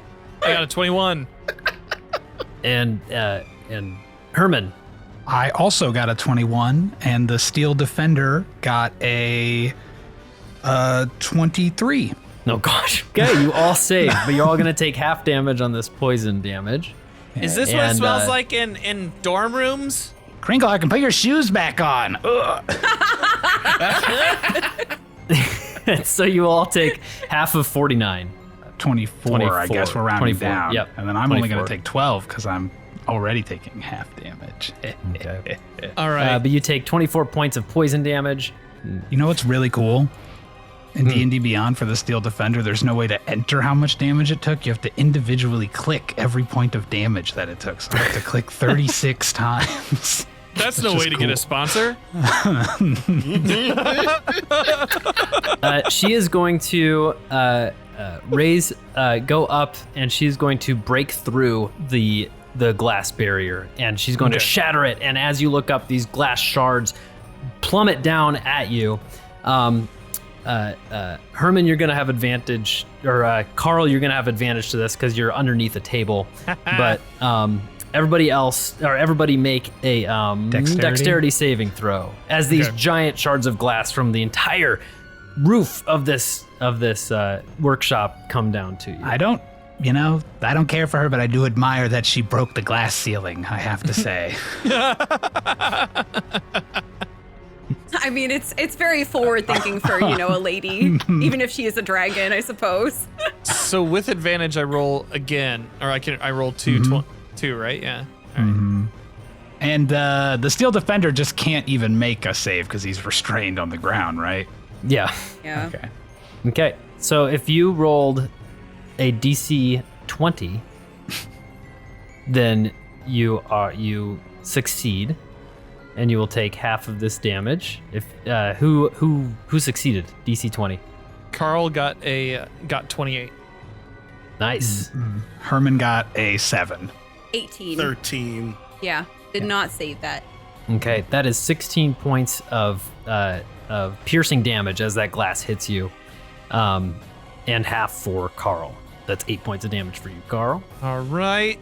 And she is going to swoop down, and she's going to be about 60 feet above you now. She is moving closer. And that is her turn. Herman, you're up. Cool. All right. How far away is she from the moonbeam? From the moonbeam now, she is, because you casted the moonbeam, she was at that point 70 feet above you. and now she's 60 feet above you guys. Mm-hmm. And so she's well, we'll say she's 15 feet away because she had moved like 5 feet. Is there any reality So- in which I can move myself to use the gun that I have to pull her back into the moonbeam? Not from your vantage point, because the moonbeam was behind. She moved in front of the moon. Okay, I can't like get around her at all to do that. Oh, you could. That's what I'm saying. The Like, can I grappling move gun, anywhere to try to shoot this to pull her back into it? I don't think so because she's like underneath it, and the gun. Okay, only she's pulls. completely underneath it. I didn't realize Dan, I guess, had it. Well, I also need to make a Constitution saving throw to make sure that moonbeam's still in effect. Changes everything. I got an 8, so it broke concentration. So the moonbeam's no longer in the The picture. moonbeam was gone anyway. Big deal. Moonbeam's gone. Oh, Priscilla, you have to make a Constitution saving throw. 10. Nice. So you still have that, Aura. You're good. What is the save on that? It's 10 or half the damage. 10 or half the damage? I will. Okay, so how far away is she from me then? Sorry. Now. You said 60 she's 60 feet in the air. Yep. Okay. Well, So she's then. 60 feet high, but how far is she, like, on the x-axis? Yeah, on the x-axis. I'm saying she's Like- so she's like essentially 60 feet away from that group on the ground. Yeah. She's, like, right above us? Like, literally Yeah. above us? Or is she, like, a little forward? I'm just trying to get Literally this- above. Yeah. Literally Right right above. above. Okay. Okay. Okay. I'm going to cast the spell Haste on Oh. myself, Okay. which will double my speed and give me a +2 to my AC. Mm-hmm. So, Like just it. because I'm not feeling Nice. like I have a high enough AC at the moment. Or wait, is Karl still needs to make those saves to not be afraid, right? Did he do that on his turn? Oh, I didn't do that on my turn. Oh yeah. Go ahead and make a. Yeah, because that would affect, I guess, what I Was would do on that- my turn. Wisdom or Yep. Yeah, By the wisdom. wisdom saving Okay. throw. I got a big old fat 6 on that. All right, well That then, wasn't a saving throw. I would instead like to redefine what I was going to do, and I'd like to go up to my brother Karl and pat him on the shoulder and say, "Hey, buddy, why don't you try sucking it up every now and then?" Little inspiration for you this time. And, Oh, thank you. Thank yeah, you're you, welcome. sir. So there, you are now immune to fucking being Okay. frightened. And everybody is immune Nobody to being will be frightened. frightened at all. Oh, I On my hate being watch. scared. Yeah. I'm gonna command my Steel Defender with my bonus action to use his turn to repair himself. Use his repair action, and he'll move with me if I had to move to get to Karl or whatever. Good. And that is all. Kringle Harkin, you're up. What's up, bro? I'm gonna do the same thing. Okay. I'm gonna throw my axe at her. Throw it, baby. Oh no! Oh, Nat no! 20. Nat 20. plus 10. That 30. I'd say that hits. bitch out the air. Good. Yeah. Let's So go, wait. brother. If I roll a nat 20 with this axe, what benefits do I get? So you get to double the dice roll. Okay, cool. So that's 16 acid damage. Well, 16 plus 5. So 21. 21 acid damage. 21. And you take aim and you miss twice and you throw it and it just hits her like right in the face. You see this acid like burn a giant scar. She now has this big like acid scar where it's melted away some of her scales even right there as she think it takes makes it that look 21 points of Yeah, damage. she looks kind of cool Yeah, now. looking a This is little better weird. now. Yeah. Definitely better than she was dating This Dad. better not awaken anything in me. And you have another attack, Kringle Harkin. I do. Are you getting a rise in your Christmas spirit, brother? I'm getting a sensation I've never felt before. That's a 27 to hit. Yeah. That hits. Hell yes. All right. Roll the damage. That is a 10 plus 10. 20 acid Jeez. damage. That's what I like to see. Sizzle. And in addition, I am going to move out of the rough terrain. Okay. want to use So my that will movement. take. It's a 20-foot radius. It is Is it centered. So it will take you. It'll take you 30 feet to get out of it from where you're standing. Okay, I've got 40 feet, so that works.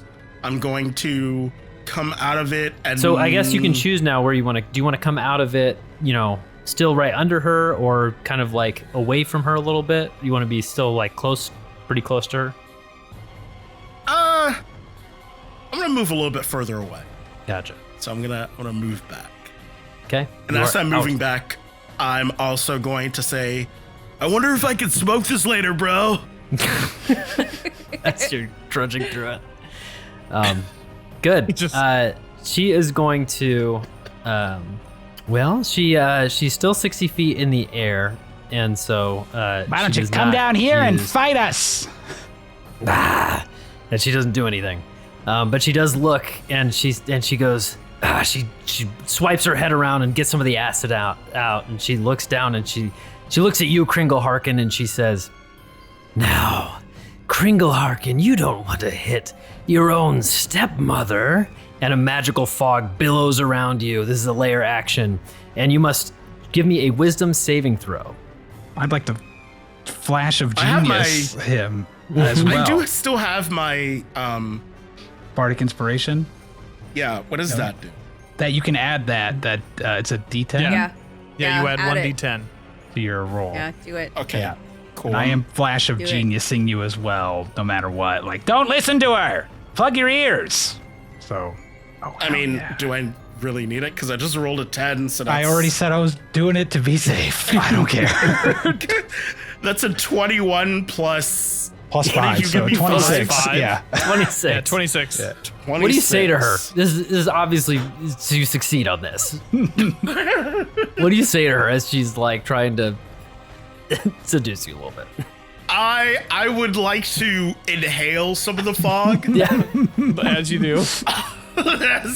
as you do. I'm just going to... Oh, this tastes skunky, bro. Oh, This is actually You- hilarious. you have horrible product. This is think- hilarious I think because it's so far homemade. he's breathed in the poison breath Yeah. and just took the damage, and then now he's just breathing in the magical fog. It's I think it's working homemade, bud. perfect. This is just used to these toxins. It's a homebrew. That's excellent. Priscilla, your turn.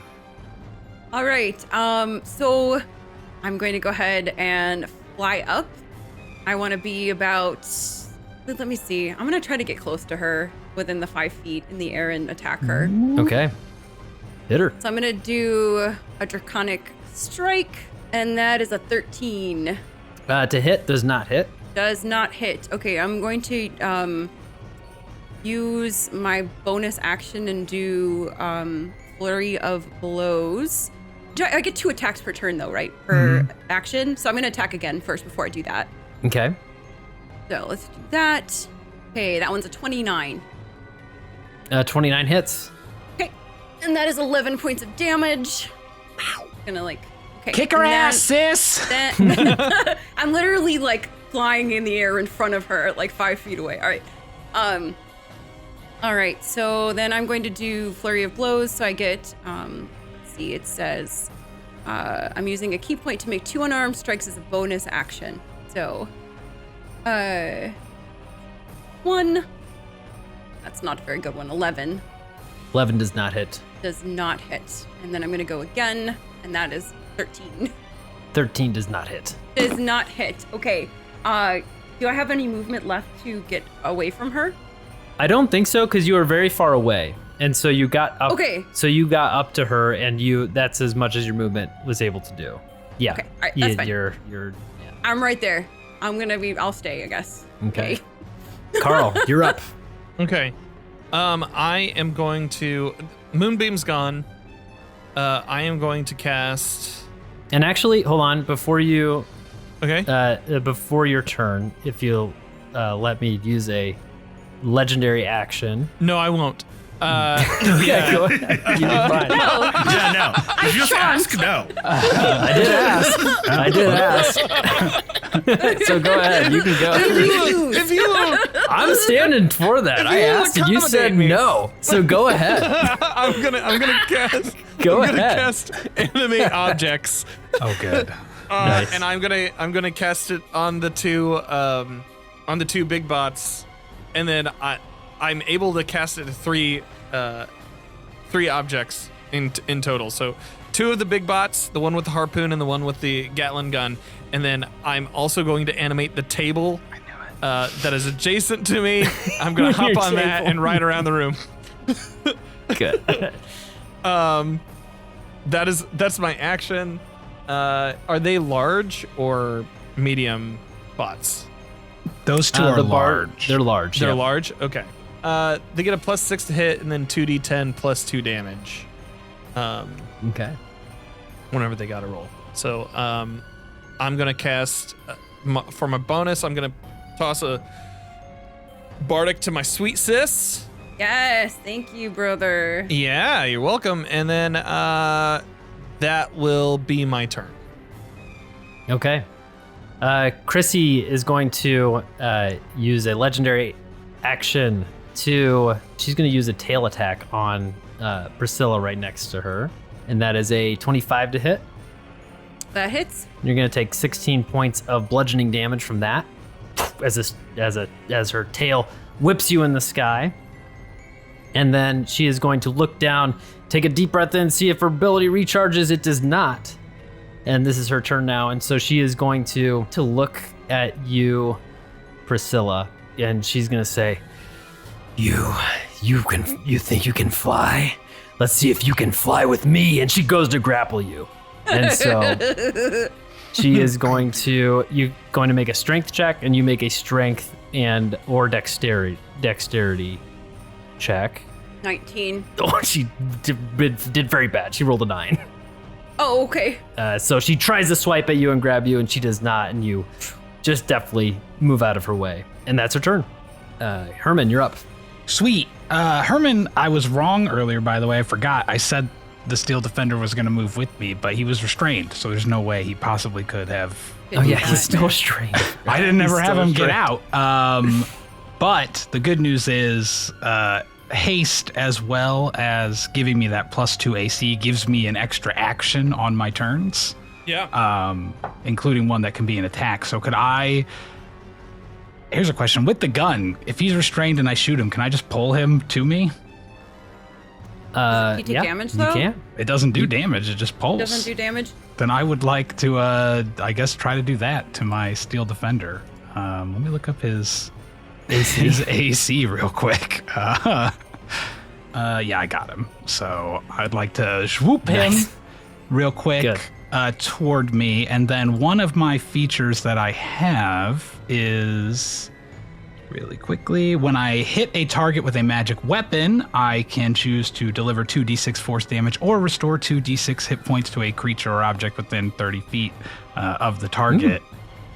So I guess I'm within 30 feet of him. I'll go ahead and give myself 2d6 healing back because I'm assuming I can't do it to the target. Hey, look at that. I get a nice 8 healing for myself. And then I still have, that was my action from haste.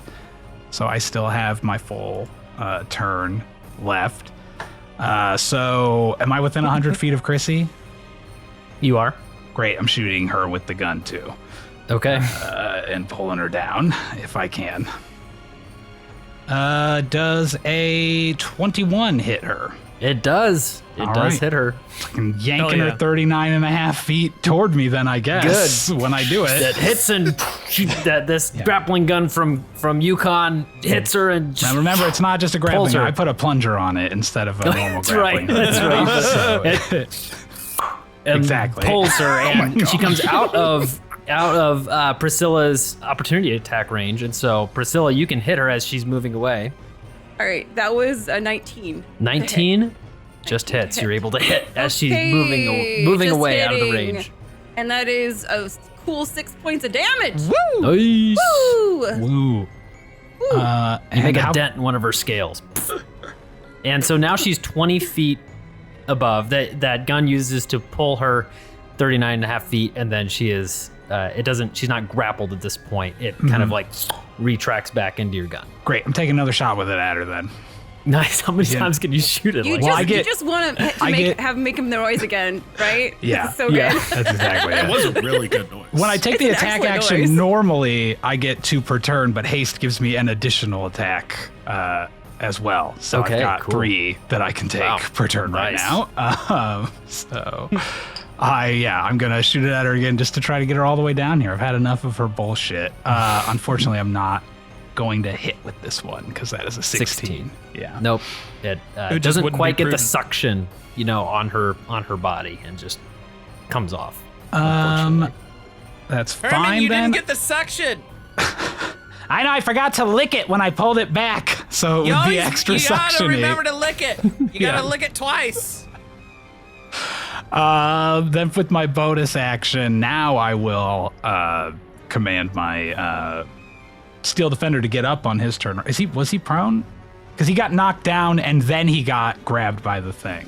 Gotcha. Yeah. Yeah. So he will need to use half his movement to get up. But that's fine. And but I'm just telling him, like, get up and use your repair action when you get up or whatever. Like, he can't attack her. She's too far away. So Gotcha. that's all we're doing. Okay. She is flying 20 feet above the group essentially, and then Priscilla, you're up 60 feet in the air. She's up 20 feet. So she is there. That's the end of your turn, Herman. Yes. So she's going to use the legendary action wing attack. She beats her wings down, and everybody below her needs to. She's 20 feet in the air. So Kringle Harkin, you're the only one who has to make this because you are 15 feet in the air. You are right close next to her, essentially. You do need curse to of make a being dexterity tall. saving throw. 17. Ooh, and you fail, and you are going to take 16 points of bludgeoning damage, which is halved because you're raging. And you are, as that wind hits you, you are knocked prone. And she That's says, a big man falling down. she says, breathe this, and she like uses it. The wind hits you in the face. You fall prone, and she can now move half of her movement speed, up half of her flying speed as well. And so she flies up close to. She is basically entering Priscilla's range again, going up to just flying straight up to Priscilla. Kringle Harkin, your turn. Well, I guess I have to stand up, so that takes half of my movement. Yep. Well, second verse, same as the first. We're throwing the axe again. Last time you did that, you made her look cool. Yeah. Make her look hurt next time. It was a 25 hit. 25 hits. Just don't look at her, Karl. You're making me uncomfortable. I'm uncomfortable. Have you seen my pants? 25 acid damage. Oh my gosh. She's just sizzling from that. And reappears in my hand. I throw it again. A 13 does not hit. 13 does not hit. Well, at least my axe shows up back in my hand. And I'm going to, as I'm shaking myself off, is whoa, man, I just had a bad trip. Yeah, that was good. Anything else, Kringle Harkin? No. Okay. Layer action time. Those roots. That garland is wrapping itself around you all again, and that is going to be around Karl and Kringle Harkin, and Herman and the Iron, the Tinny Tim, and that is a dexterity saving or a strength saving throw for these as you try to get your feet off of the garland. And mine is with advantage. Either way, it's a 20. I'm 20, going to use a good. luck point. So this was strength saving throw, right? Yep, strength. Well, me and the Steel Defender are both restrained. Mine Okay. was 16. Yeah, if you didn't hit a 16? Okay, I hit 16. you save on that. All right. So it's a DC 15. So you and Kringle Harkin save, and Steel the defender Tinny Tim and Herman are restrained. The grasping vines get you. Yeah, that's right. Hold us back. And your speed is 0, and attack rolls against you have advantage, I literally dare her to attack me. and disadvantage on dexterity saving throws as well. I have advantage on them right now, so I guess that's neutral. Yeah. Okay. Yeah. Priscilla, you're up. And Chrissy is right next to you. How am I within 5 feet? Mm-hmm. Okay, so I can just attack. Speed it. bagger. Hell yeah. No! 13. 13 misses. Yay. It's okay. It's okay. Going again. It's okay. Got another one. No! 16. How do you roll so badly? You have I rolled so bad. you don't have to. It's just funny. I'm like, you have plus 10 to I'm hit. rolling How do you keep so getting these bad. numbers? I know. That does not hit either. Okay. All right, so I get a bonus action too. Let's see. Let's do Flurry of Blows again. Maybe I'll actually hit at one point. It's over there we 50% go. chance. 29. Yeah, that hits. Finally. Yeah. Okay, I'm going to use, since I hit with a melee weapon, I'm going to use Stunning Strike and try to stun her. Okay. Yes. Do it. And I can't see because there's. So Do you want to many roll? Go dice ahead and roll your rolls. It's- damage first on this. Oh, sure. Let's do the damage And then I'll first. do I think it's a Constitution save. That's 13 damage. And it's a DC 16 saving for that. She rolls an 18. Oh, that's too bad. I get one more attack though. Can do And that was 27. Let's go. 27. Let's go. Yeah. All right. That is 7 points of damage, and I'm gonna try the stunning strike again. 26. You Damn it. bitch. Okay. Yeah. You're just hitting her in the face, and she's like moving right back. It's like, you know. Oh man. All right. I'm gonna move away. I haven't used any movements. I'm gonna move away from her. Okay. You are not disengaging, right? So she will have a melee. So she will swipe at you with a claw as you move away. Yeah. That's an 18 to hit. I'm 18. So does that hit? So I can't it remember. does hit. Does Yep. hit. Okay. So you try to move away, fly away from her, and you take 13 points of slashing damage. Nice. Hey. And where are you headed? I'm gonna head towards the door again, probably. Okay. How much movement speed do you have? 65. 65. Yeah. Let's say 30 feet. If I can get like 30. 30 feet away from her? Okay. Yeah, that'd be good. Get the fuck We'll away say from any 30 potential feet. breath Yeah. getting blown Yeah. on you. No, bro, it's good shit. So she is going to use her wing attack. Doesn't hit anybody because nobody's close, but she gets to move her speed, and she's going to drop down to we'll say she's going to drop down to 30 feet and be a little bit further away from you. So she's essentially 40 feet away from the main group right now. Yeah. From Priscilla, she's like 70 Okay. feet away. Karl, you're up. Okay. I'm going to instruct the two bots. They have a movement speed of 30. I'm going to instruct them to move within, like, toward Chrissy and to Okay. attack with their, like, because one has a Gatling gun, the other one has a harpoon. Yeah. And so I'm going to instruct them to do that. That's not even an action. And then but I'm going to use my crossbow to attack Okay. Chrissy herself. That is a 18. 18 does not hit. 18 does not hit. Okay. But for the bots, they go on my turn, correct? Yep, right after your turn. Okay. So I'm gonna give who doesn't have a bardic. I no longer have a bardic. All right. But I don't know if I need one. I can't even remember. I haven't used mine. I have one. You We have have one. one Okay, every all right, time. all right. Yeah. I think I I'm have gonna one too. All right, I'm gonna, since Kringle Harkin no longer has a bardic, I'm gonna send one his way, and then the bots both get a +6 to hit, so I'm gonna roll a d20 for one. Yeah, and what's their range on attack though? Well, I mean, you tell me. They both have They have the guns, right? Yeah, but Yeah. the large doesn't it come with? It says if you command an object to attack, it can make a single melee attack against a creature within 5 feet of it. So the range makes- is 5 feet. I guess the logic would maybe be it has a ranged thing, but you don't know how to magically activate Gotcha, it, I okay. guess. Right. You can only use it And so- simply move it. Yeah. They're like, we'll have, if you want to move them like underneath her. you know, you Yeah. can. That's okay. Yeah, we'll do that. She's still like 30 feet in the air. Oh, so okay, they won't gotcha. be able to Never hit mind. her. Yep. Okay. Command well, them then to stand on each other's shoulders. Then try to. 2 kids in a trench coat. 2 kids in a trench coat.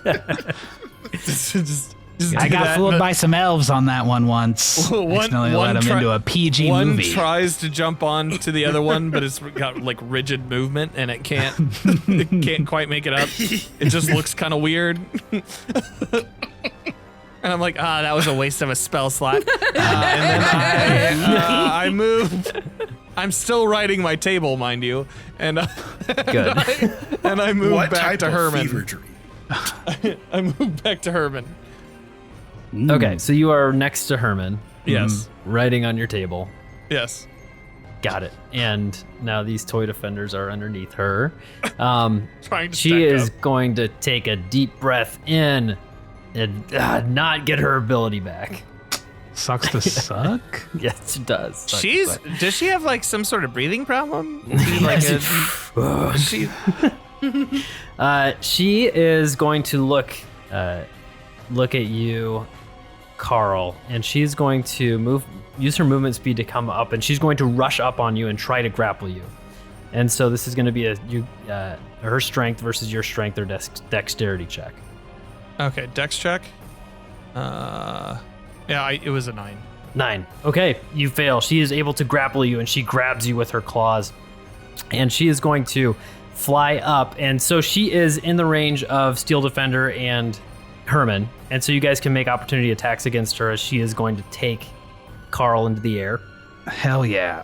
Let's see. I can take an opportunity attack then, and because I took Warcaster, I can use the cantrip Booming Blade for my opportunity nice. attack and do an extra 2d8 wow. damage Booming Blade, that's- when I hit her with it. Yeah. Well, that's going to suck if that hits. She won't be able to move. Oh, she will, but she'll just take damage. Yes. Okay. So I'm casting Booming Blade, and I'm gonna swing to hit on her, and that is a 20 to hit. Kyle. 20 hits. Yep. So she's gonna. Bitch, shouldn't have flown into my fucking range. Sorry. Sorry. And I didn't- are you restrained? Hold on. Are you restrained at this point? I think you still. I am are restrained. Yeah.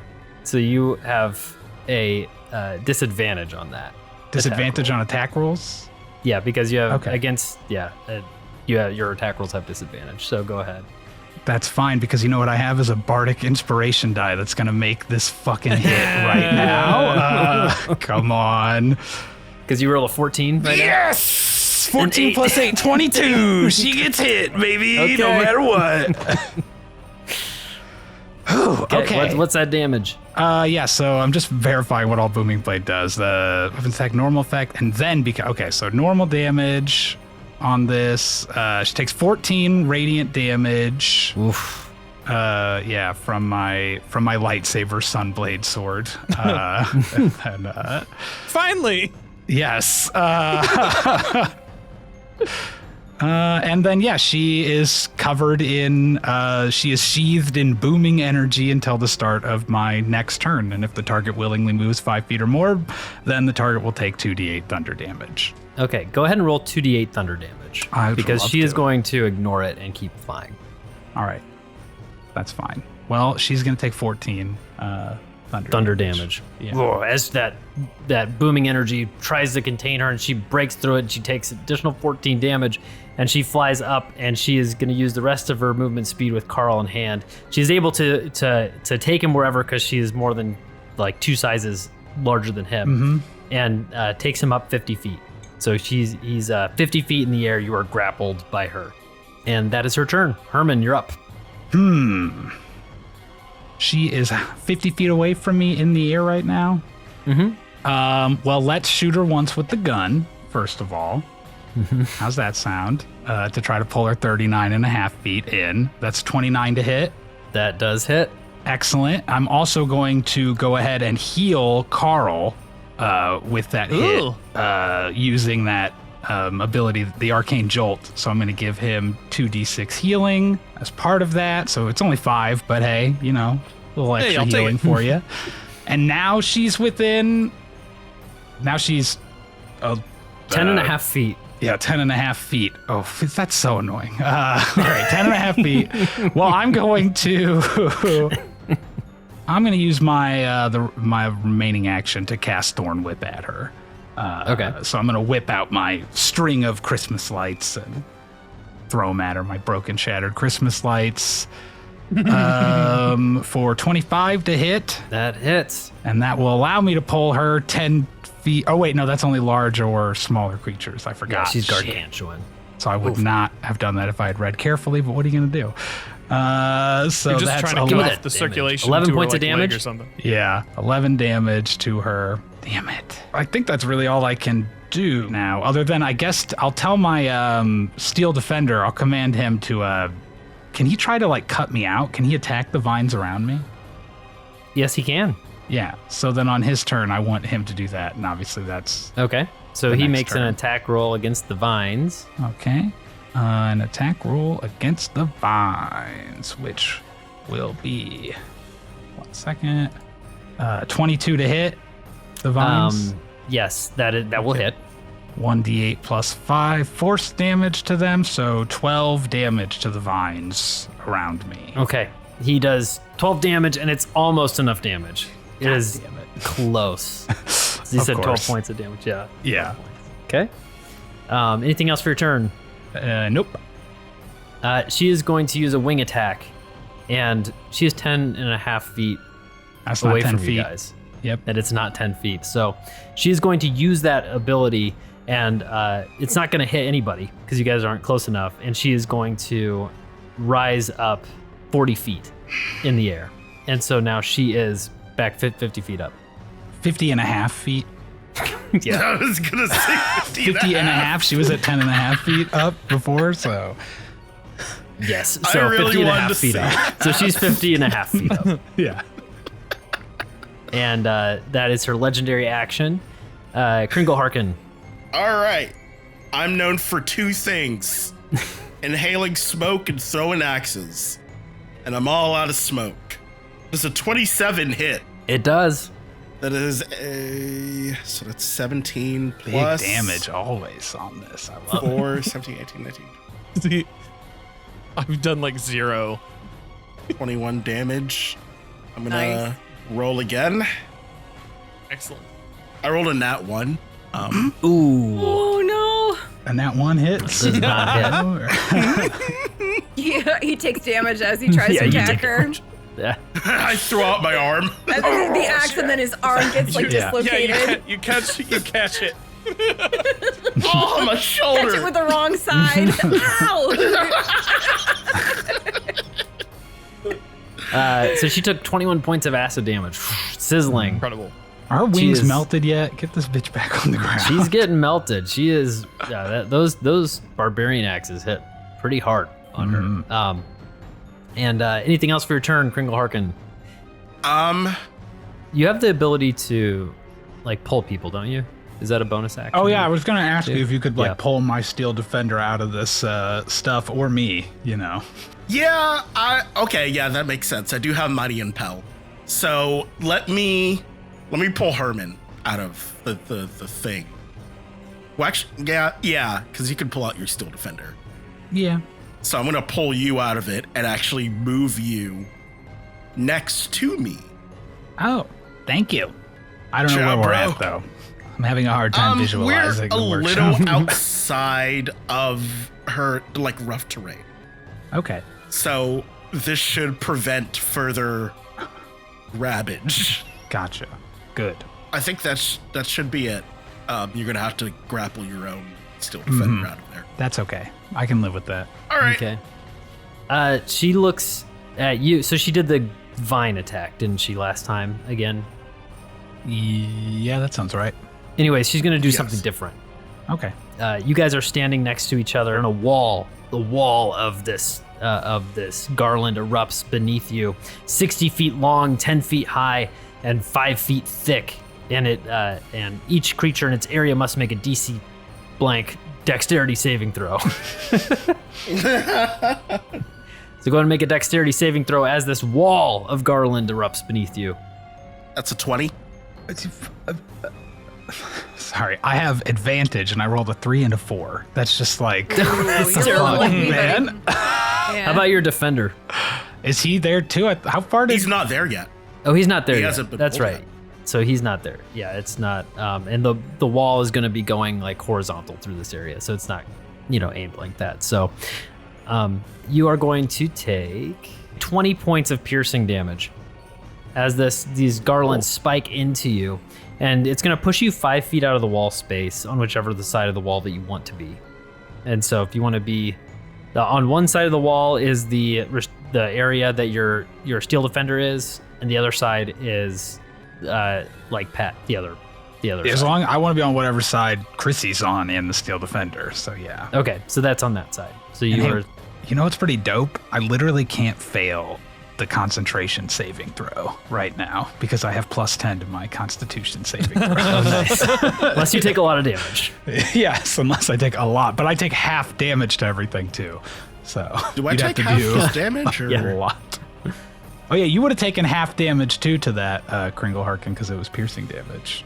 Oh, Kringle What was the Harkin damage? saved on it, right? Oh, Or he what saved. did you? Never mind. Something Yeah, I like did that. save on it. So I'm Yep, you good. saved.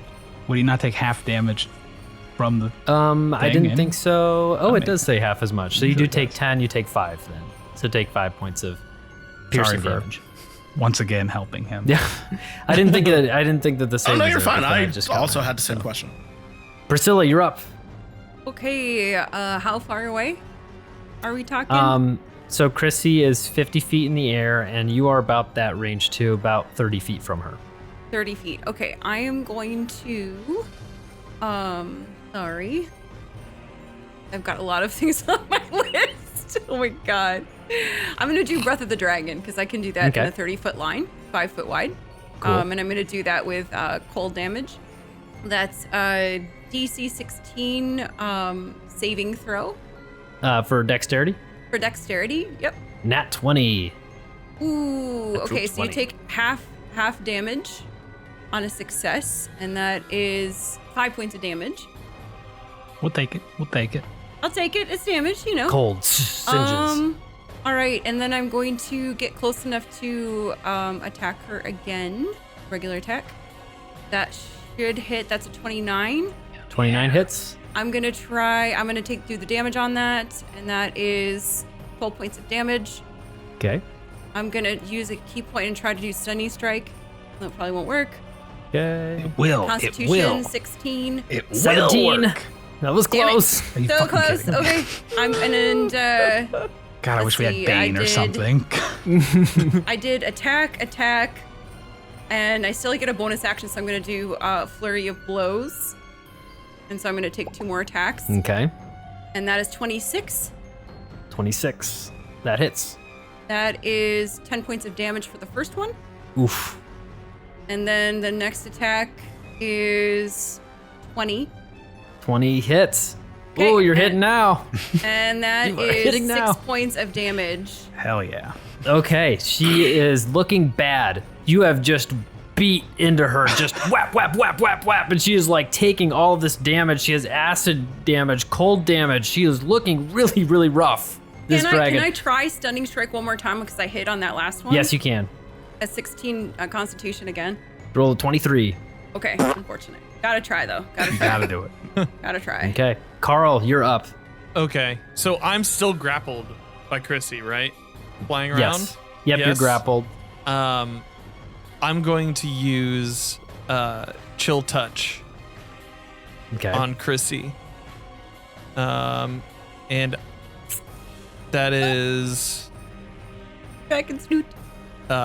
28 to hit. That hits. That hits. Carl, Right, quit so- quit rubbing on your stepmom. That's disgusting. 3d8 damage. And That's 18 damage. Okay, she's looking so rough. She's looking really bad. That chill touch really is affecting her pretty bad. Fucking A, cool.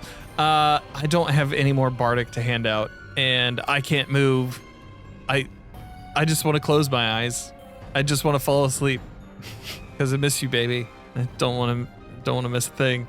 And then that'll be the end of my turn. Okay. Unless how are my bots doing? Are they close to Chrissy at all? No, she's 50 feet in the air, and she is going to use her wing attack, and she's going to hit you with that with her wings. They're just gonna come and like slap you in her hand, and you have to make a dexterity saving throw. Oh, I'm really good at those. She should have to make it too. It's her hand. She should have to be paying to not hit her own hand. That was a 27 save. 27. Yes, you save on that, and you are don't take any damage from that. Okay. She is going to move 40 feet high. She's 90 feet in the air now. She is above the glass area, and she is going to use her speed to dash, and she is going to dash 160 feet flying speed out to the right, and you see her disappear over the edge of this Karl! enclosure, the workshop. She's taking you away, and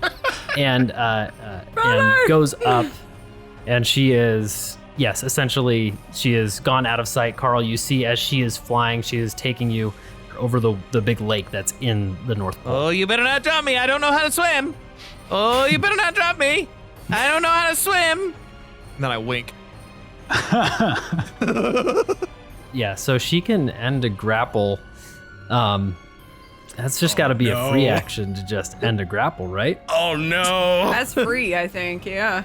So You she's just gonna get try- to drop him if you want to. So she's 90 feet in the air, and she is going to drop you over the water. And that is going to be 9d6 96. that you are going to take because you are 90 feet in the air. All right. And you're going to take 30 points of bludgeoning damage as you fall and hit the water. He belly flopped. Yeah. You said 30? Yeah. They say it's All the right. fall that gets you and not the Yep. impact. Okay. And that is so her. Oh, go ahead. Is that technically an attack? No, not technically attack. She just dropped you. Okay. So I was going to hellish rebuke it, but if it's not an attack. Now, if he's falling away from her, does he get an opportunity attack? Who's leaving? I'm gonna whose say no range? because he's grappled. Like, just grab. I just want to yell, fuck you, and then hellish rebuke her, but I can't do it. Fuck you! Herman, you are up. Well, let's see here. I would like to. Well, right now I've got 60 feet of movement speed because my speed is doubled still with haste. Mm-hmm. So, and I can take an additional action of the dash action as part of my turn. So I can get 120 feet without even using my normal stuff yet. Okay. So I'd like to do that, I guess, to get outside and as close to wherever this lake is as possible to get a look at Karl. Yeah. So you're able to get out and basically go. The building is really on the edge of this lake, and so you're able to get out and be standing like on the edge of the lake. My haste, I didn't really flavor it, but it is that I just click my heels together. I'm wearing heelys and I just start zooming after my heelys. I head that way then. How close am I? How far away is Chrissy? How far away is... Chrissy's 90 feet in the air. Ooh, and how far away is Karl? Is he drowning? How's he looking? He's belly flopped on the water. My stomach hurts. Did you keep the coal in? He's fine.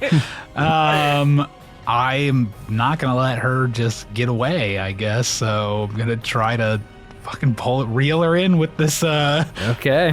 gun as best Better I with it. can. It's the only thing I can do, it would seem. Yeah, we'll try to hit her once with it. 21 to hit. 21 hits. Cool. This time I'll make her take 2d6 damage with it again, just so I can do something to her. With it? With a... With my ability that lets me do damage when I hit with a magic weapon. once on my turn. Gosh. The thing that 7 lets you do me that? heal or do damage. So I did 7 force damage to her on that shot. Okay. Yeah. Jeez. And She looks very, very bad. well, she's in luck because she's still right now what? I just pulled her 39.5. What's 90 from 39.5? I don't even know. 50 and a half feet away.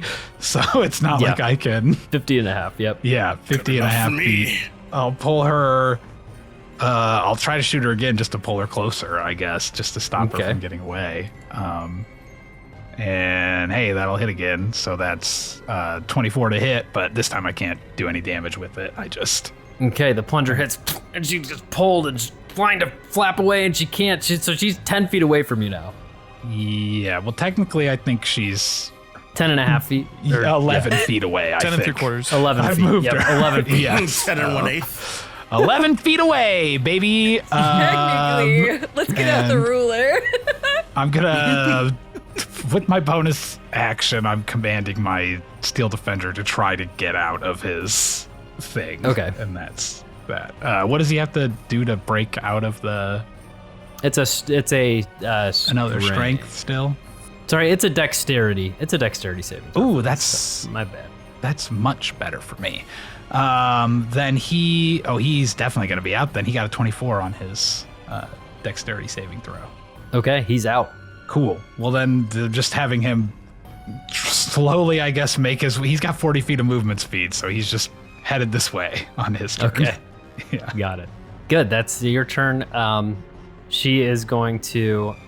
She's 11 feet away from you, so she's going to flap and not hit you with this, but she is going to move 40 feet away over Try the and water. hit me! Yeah. So she moves 40 feet away, so she's 41 feet away, or 51 feet away from you. She is the worst. Okay. Kringle Harkin, you're up. All right. How far is she from me?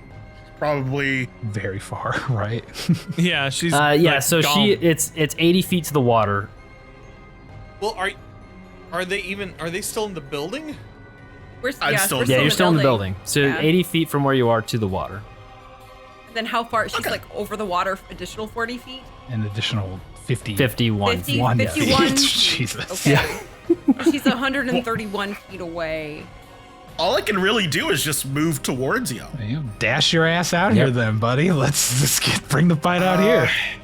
And as you dash, if you're unable to attack, then as you dash, you are losing your rage and slowly shrinking as you dash. Attack my bots. Attack my Oh, bots. yeah.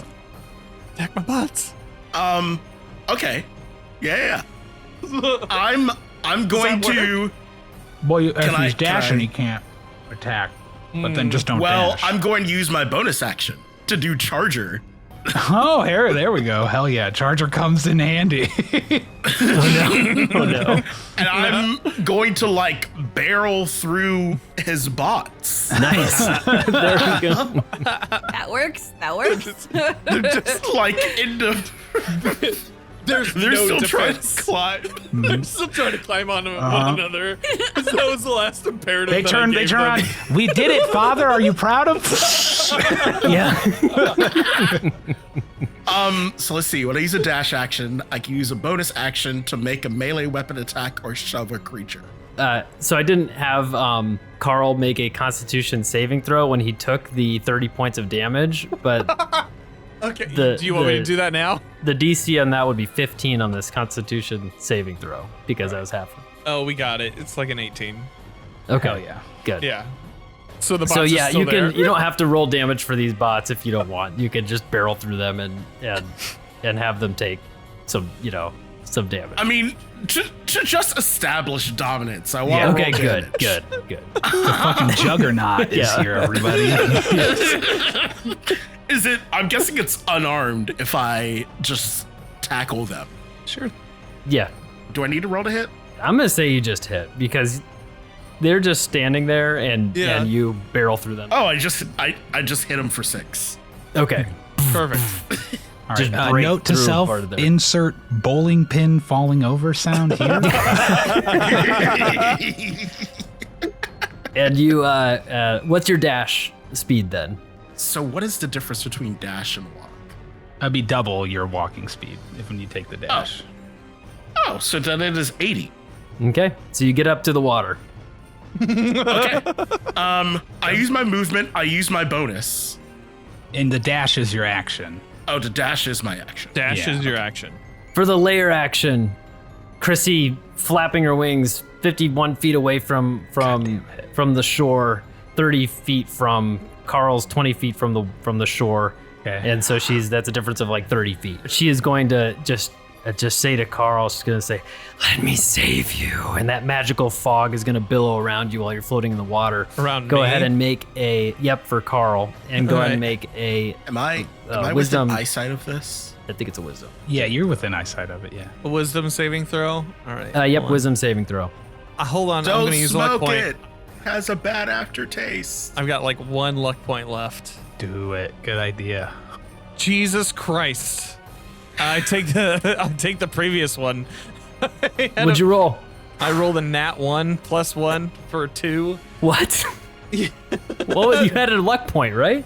Yeah, I added my luck point, and boy, I think howdy, with that luck was he the has one to that I take ran. the new roll. Is that how it Yeah, works? yeah. Oh, I got a, gosh. I got a 2 instead of a 5.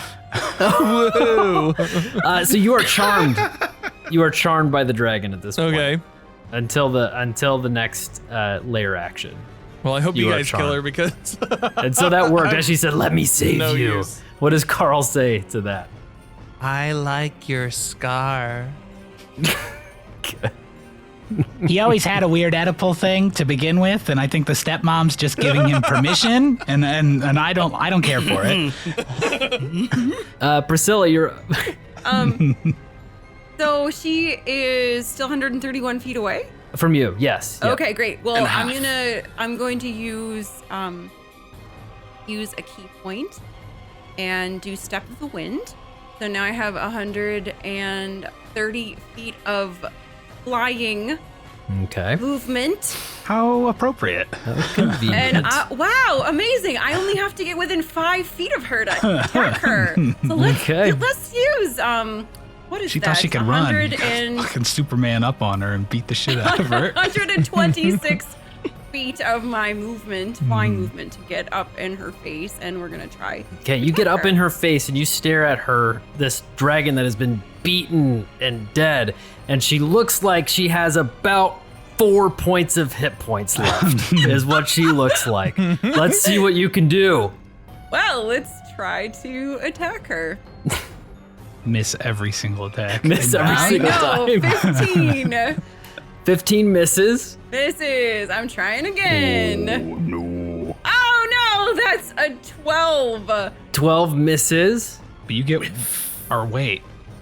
I already used my bonus action because I freaking. Yeah, That's just it. step That's to get your- out of here. That's my Yeah. bonus action. God damn it. Mother. So you missed Hacker. twice. I missed twice. I got You there. missed I'm like, no. You were really out of breath when you flew. I'm gonna. Yeah. Yeah. You missed. And she says, maybe if I can get one of you. And she takes a deep breath in and sees if her ability is going to recharge. It does not. Oh. No poison breath.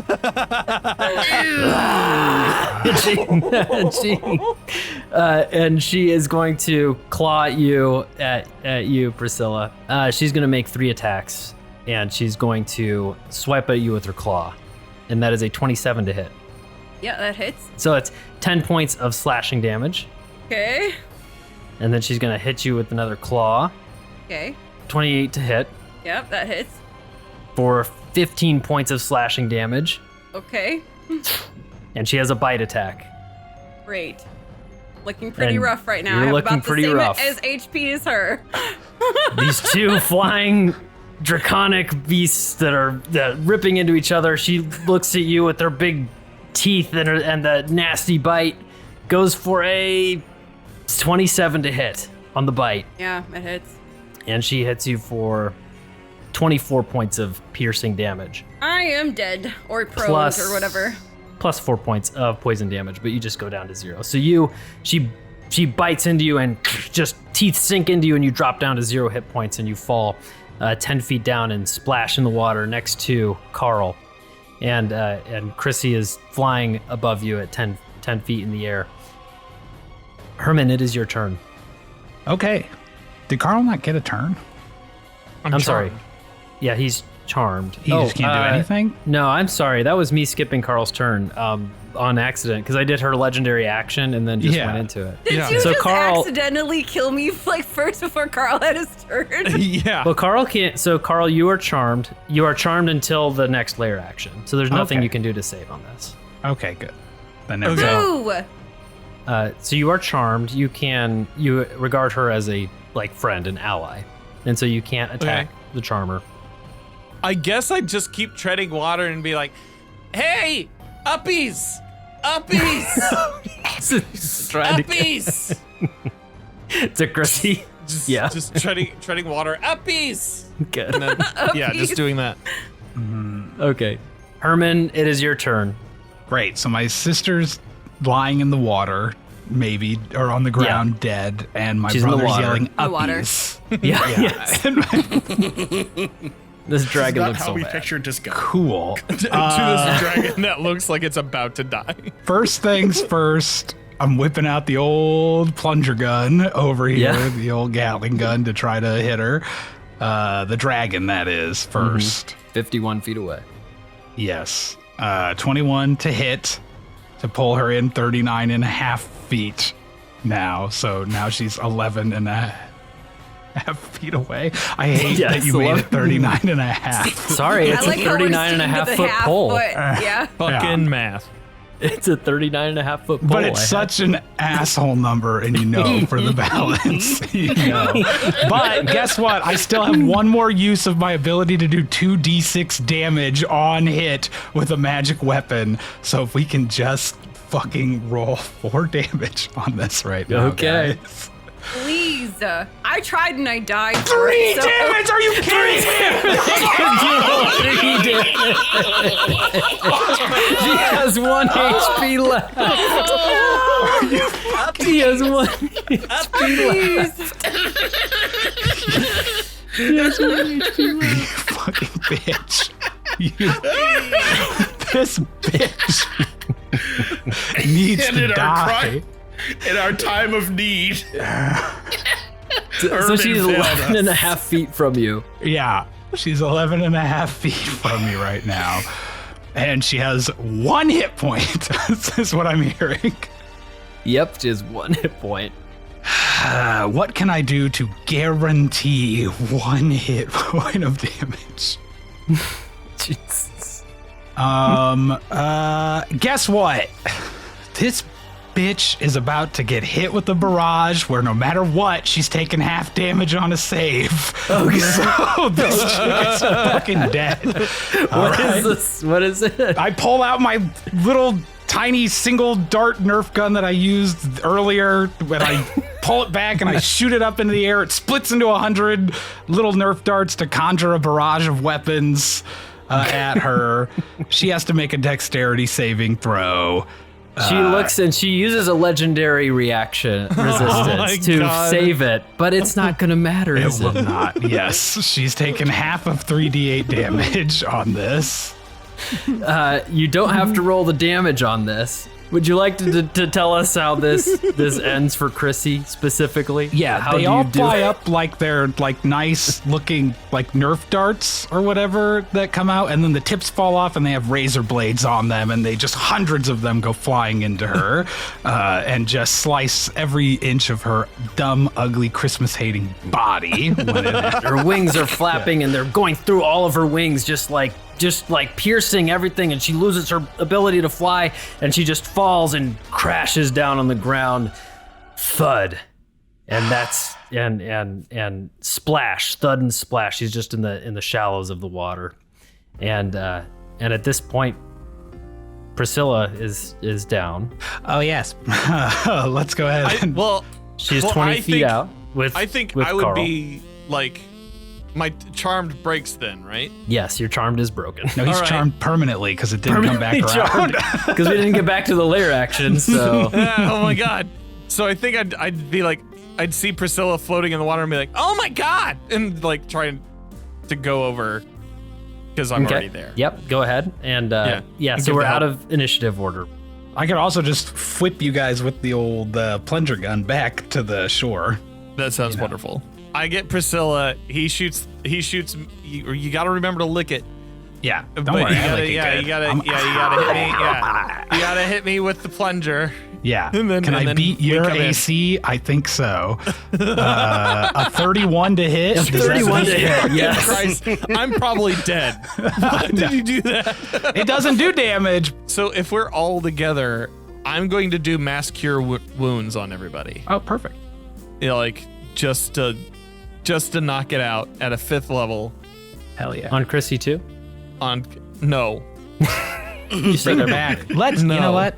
Let's talk to her, guys. What's the Christmas spirit really about? So this is I choose up to 6 creatures. I'm just gonna choose my family here. I'm gonna. You think so? I'm gonna mass cure Well, wounds. she is technically your family, so word it a little more Gonna carefully. Yeah. Technically, She didn't we're actually, related. not yet. She Yeah, didn't we're get not- married yeah, we yet. weren't She's not actually married. related. Oh, I thought that's how you- she got the magic. Was the marriage? No, she Oh, he just got gave Santa's her it. favor, Yeah, yeah, and yeah. then she was Yeah. going to get married today, which would have given Santa back some of that Mrs. Claus's powers. Essentially, he would have gotten. Yeah. And then- Everybody gets 17 hit points. okay. I'm alive! Yay! So you guys are getting healed up, and slowly the town, the elves start coming out. The northern elves, the shorter northern elves, the Shame older, on you. Shame on elves. you. Shame on you. Shame on you. And they come with heads bowed, and they say, and the elf that comes up to you, the one that had served you in the beginning, that had been your server for the banquet, comes up and just, I'm so sorry. If we had broken our oath, it would have ended some of our lives. It's when we take the oath, it doubles our lifespan, and for some of us that we've lived long past our original lifespan, and so to break an oath against the Christmas spirit would have taken our lives. And That's And, not a good excuse. That's incredibly selfish of you to risk the entire world because you didn't get doubled your already, your magically doubled lifespan due to our family's powers. And he bows and he says, I am ashamed of my choices, and I hope to be forgiven. And if I cannot be, then maybe it is time to rescind that oath. And he kind of bows and walks away. And a lot of elves are coming out of the workshop now, and they have Santa, your father, in their arms, and he walks out. He's just holding his head, and he walks up to you four and just, oh, holy night, what happened? And that's what he says. Well, your bride-to-be was a dragon. Total dragon lady. Yeah. Bride to be, where's Yeah. your mother? You divorced. You guys got divorced. What? So okay, here's the whole thing. Chrissy must have put some sort of incantation on you, and made it so that you were under her thrall. You gave her the powers of Christmas, but before that, you divorced Mom. It's not been the same for the past year. It's been nuts. Past year. Oh, and he says, oh, I'm so sorry. She must. I don't remember any of this. Your mother and I have divorced? Yeah, she's shacking up with some dillhole named Yukon. Oh, Yukon. And Yukon is a good man, but this is a mess. The last thing I remember is the green woman, the green elf woman, talking to me in my workshop. Yeah, And that's the last Chrissy. thing. There she is. Yeah, she was a dragon. She was a huge dragon. Turns out, she's dead. my. She's right over there. I We requested killed her, uppies Dad. from her. Are you proud of us? We killed her. Oof. And he thinks, he's like, some of this is coming back about giving up my power, the Christmas spirit. And he thinks, and he says, I think that part was true. And he looks at you four, and and says, I think it may be time for one of you to take over. And looks at you and kind of leaves it at that. Yeah, you said it was going to be me before, like a year ago. It must have been right after you met Chrissy, I think. No one's arguing, so I guess we all agree. Well, I think the true nature of the thing was that all four of us were called together in order to be chosen for this thing, and then Chrissy just stepped into the role. But I think the spirit of the thing that Dad's trying to say is that one of us should be chosen. And I said it was you, Herman. No, you didn't. He's trying to pull a fast one on you. Oh, my. He's being naughty. Oh, my. You're accusing me of being naughty? You were the one who was trying to flirt with your own stepmom earlier. I cast Hold Person. It's just old. Little whole PvP. I cast Dispel Magic. Fuck off with this. I reach for his Christmas hat. I reach for his hat. Yeah, Dad, you definitely did say it should be me, 100%. No, but after seeing how all of us have kind of come together, Priscilla almost died, maybe technically did. How you feeling, sis? A little groggy. She's great. Kringle Harkin really proved that, he's physically a giant, but he's got the heart of a giant as well. And also a huge stoner. Well, yeah, but it came in handy, actually. It turns out it was very useful throughout. And Karl proved us all wrong and showed us that he could swallow a lump of coal. So, I did stuff. Oh, that's an old trick, he says. Wow. Okay. So who is it then? Who should be the next Santa Claus? I have a suggestion, Dad. Go ahead, Kringle Harkin, my boy. I think we should split the power. Split the power. Interesting. So 4 Santas. 4 Santas. Well, I'd want to know if this is something that you all desire. I think it's something that each person should have a say, because if it's something that you all can do together, then great. But if anyone has their doubts, then I would be concerned for that. And so I want for all of you guys to do is DM me a yes or no if you want if your character wants that to be the plan where you all split.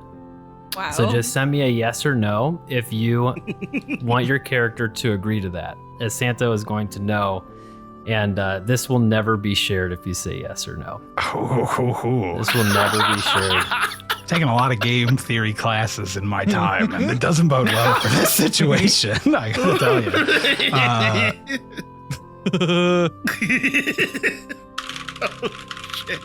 I'm writing a novel over here. Dear Dad. Let me tell you about Yukon. Dearest father, your wife is shacking up with a man named Yukon. He looks and he says, well, it seems it is decided. You've all agreed that splitting this power and working with your siblings would benefit the world, and that you all can do it.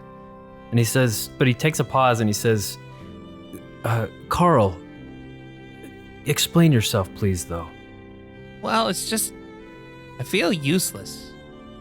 I haven't really inspired anybody to do anything. I got put under Chrissy's thrall as well. I don't think I should have a share. That's fair. No, that's ridiculous. You're like, I'll take it. Can we do like 50? Can I have his percentage? Yeah, that's Karl, I know you don't feel like you've inspired any of us, but you've pushed us over the edge so many times with the inspiration you were throwing out. You may not have led the charge in battle, but there were so many times where one of us might have stumbled or not made the save if it weren't, for you cheering us along the way. And I think that there's nothing more important on Christmas than Christmas cheer, and you've got it more than anyone I know. Well, that's kind of you to say. Okay. Karl, I can't force you to take the power. But is this truly, what you want to do, to step back, to take on other roles perhaps in the North Pole? Yes. That's truly what I want. And Santa walks up to Chrissy and kind of touches Chrissy's dragon body, and that Christmas magic kind of forms in his hand and swirls around and looks like this magical ethereal ornament that he's holding in his hand. And he walks over and he splits it into 3 and offers it to Herman Kringle and Priscilla Kringle and Kringle Harkin Kringle. And you all 3 reach out and grab the ornament and feel the rush of Christmas spirit enter into your bodies as you become the 3 next Santa Clauses. Oh, Karl, you really fucked up, buddy. Wow, this feels good. I have Santa power, right? Yes, Okay. you have Santa power. Can I use my Santa power to make Karl a demi-Santa? I don't want it. Yeah, don't force it on him. You're taking this demi-Santa power. What are you don't doing? want it. What are they teaching him at school? I don't want it. Ew. Non-consensual He doesn't have a power. choice. Wow. Non-consensual demi-Santa. Keep your Santa powers to yourselves. We're off to a great start, Dad. Yeah. Ew. Get away. And as this skirmish is happening, the camera pans out from the North Pole, goes through the ice and above the world, above the North Pole, and enters back into the Talltale Tavern where Crumble is finishing his story to the group. And he says, yeah, and that's how it happened that we got 3 different Santa Clauses. And that year did kind of suck because, well, they really didn't have enough time to make up for all those Chrissy dolls. But after that, well, things were pretty great. And he looks at his wrist, and there's this magical effect on his wrist that kind of pings, and he says, "Oh, I got to get back to the North Pole. Santa's plural are looking for me." And he hops up out of his chair, and then all is quiet in the tavern for a moment as he is kind of standing there. A rustling of pages is heard from every bookshelf lining the wall. Soon, papers from around the room start swirling rapidly through the air between chairs and under tables, coalescing in the center in a small, leather-bound book with green scales that's floating in the air. The air is quiet once again as golden letters engrave themselves on the cover, and the title, A Christmas Peril, is clearly seen. The book gracefully makes its way to one of the bookshelves lining the wall and finds its place among the stories. And thus concludes our 7th adventure in the Talltale Tavern.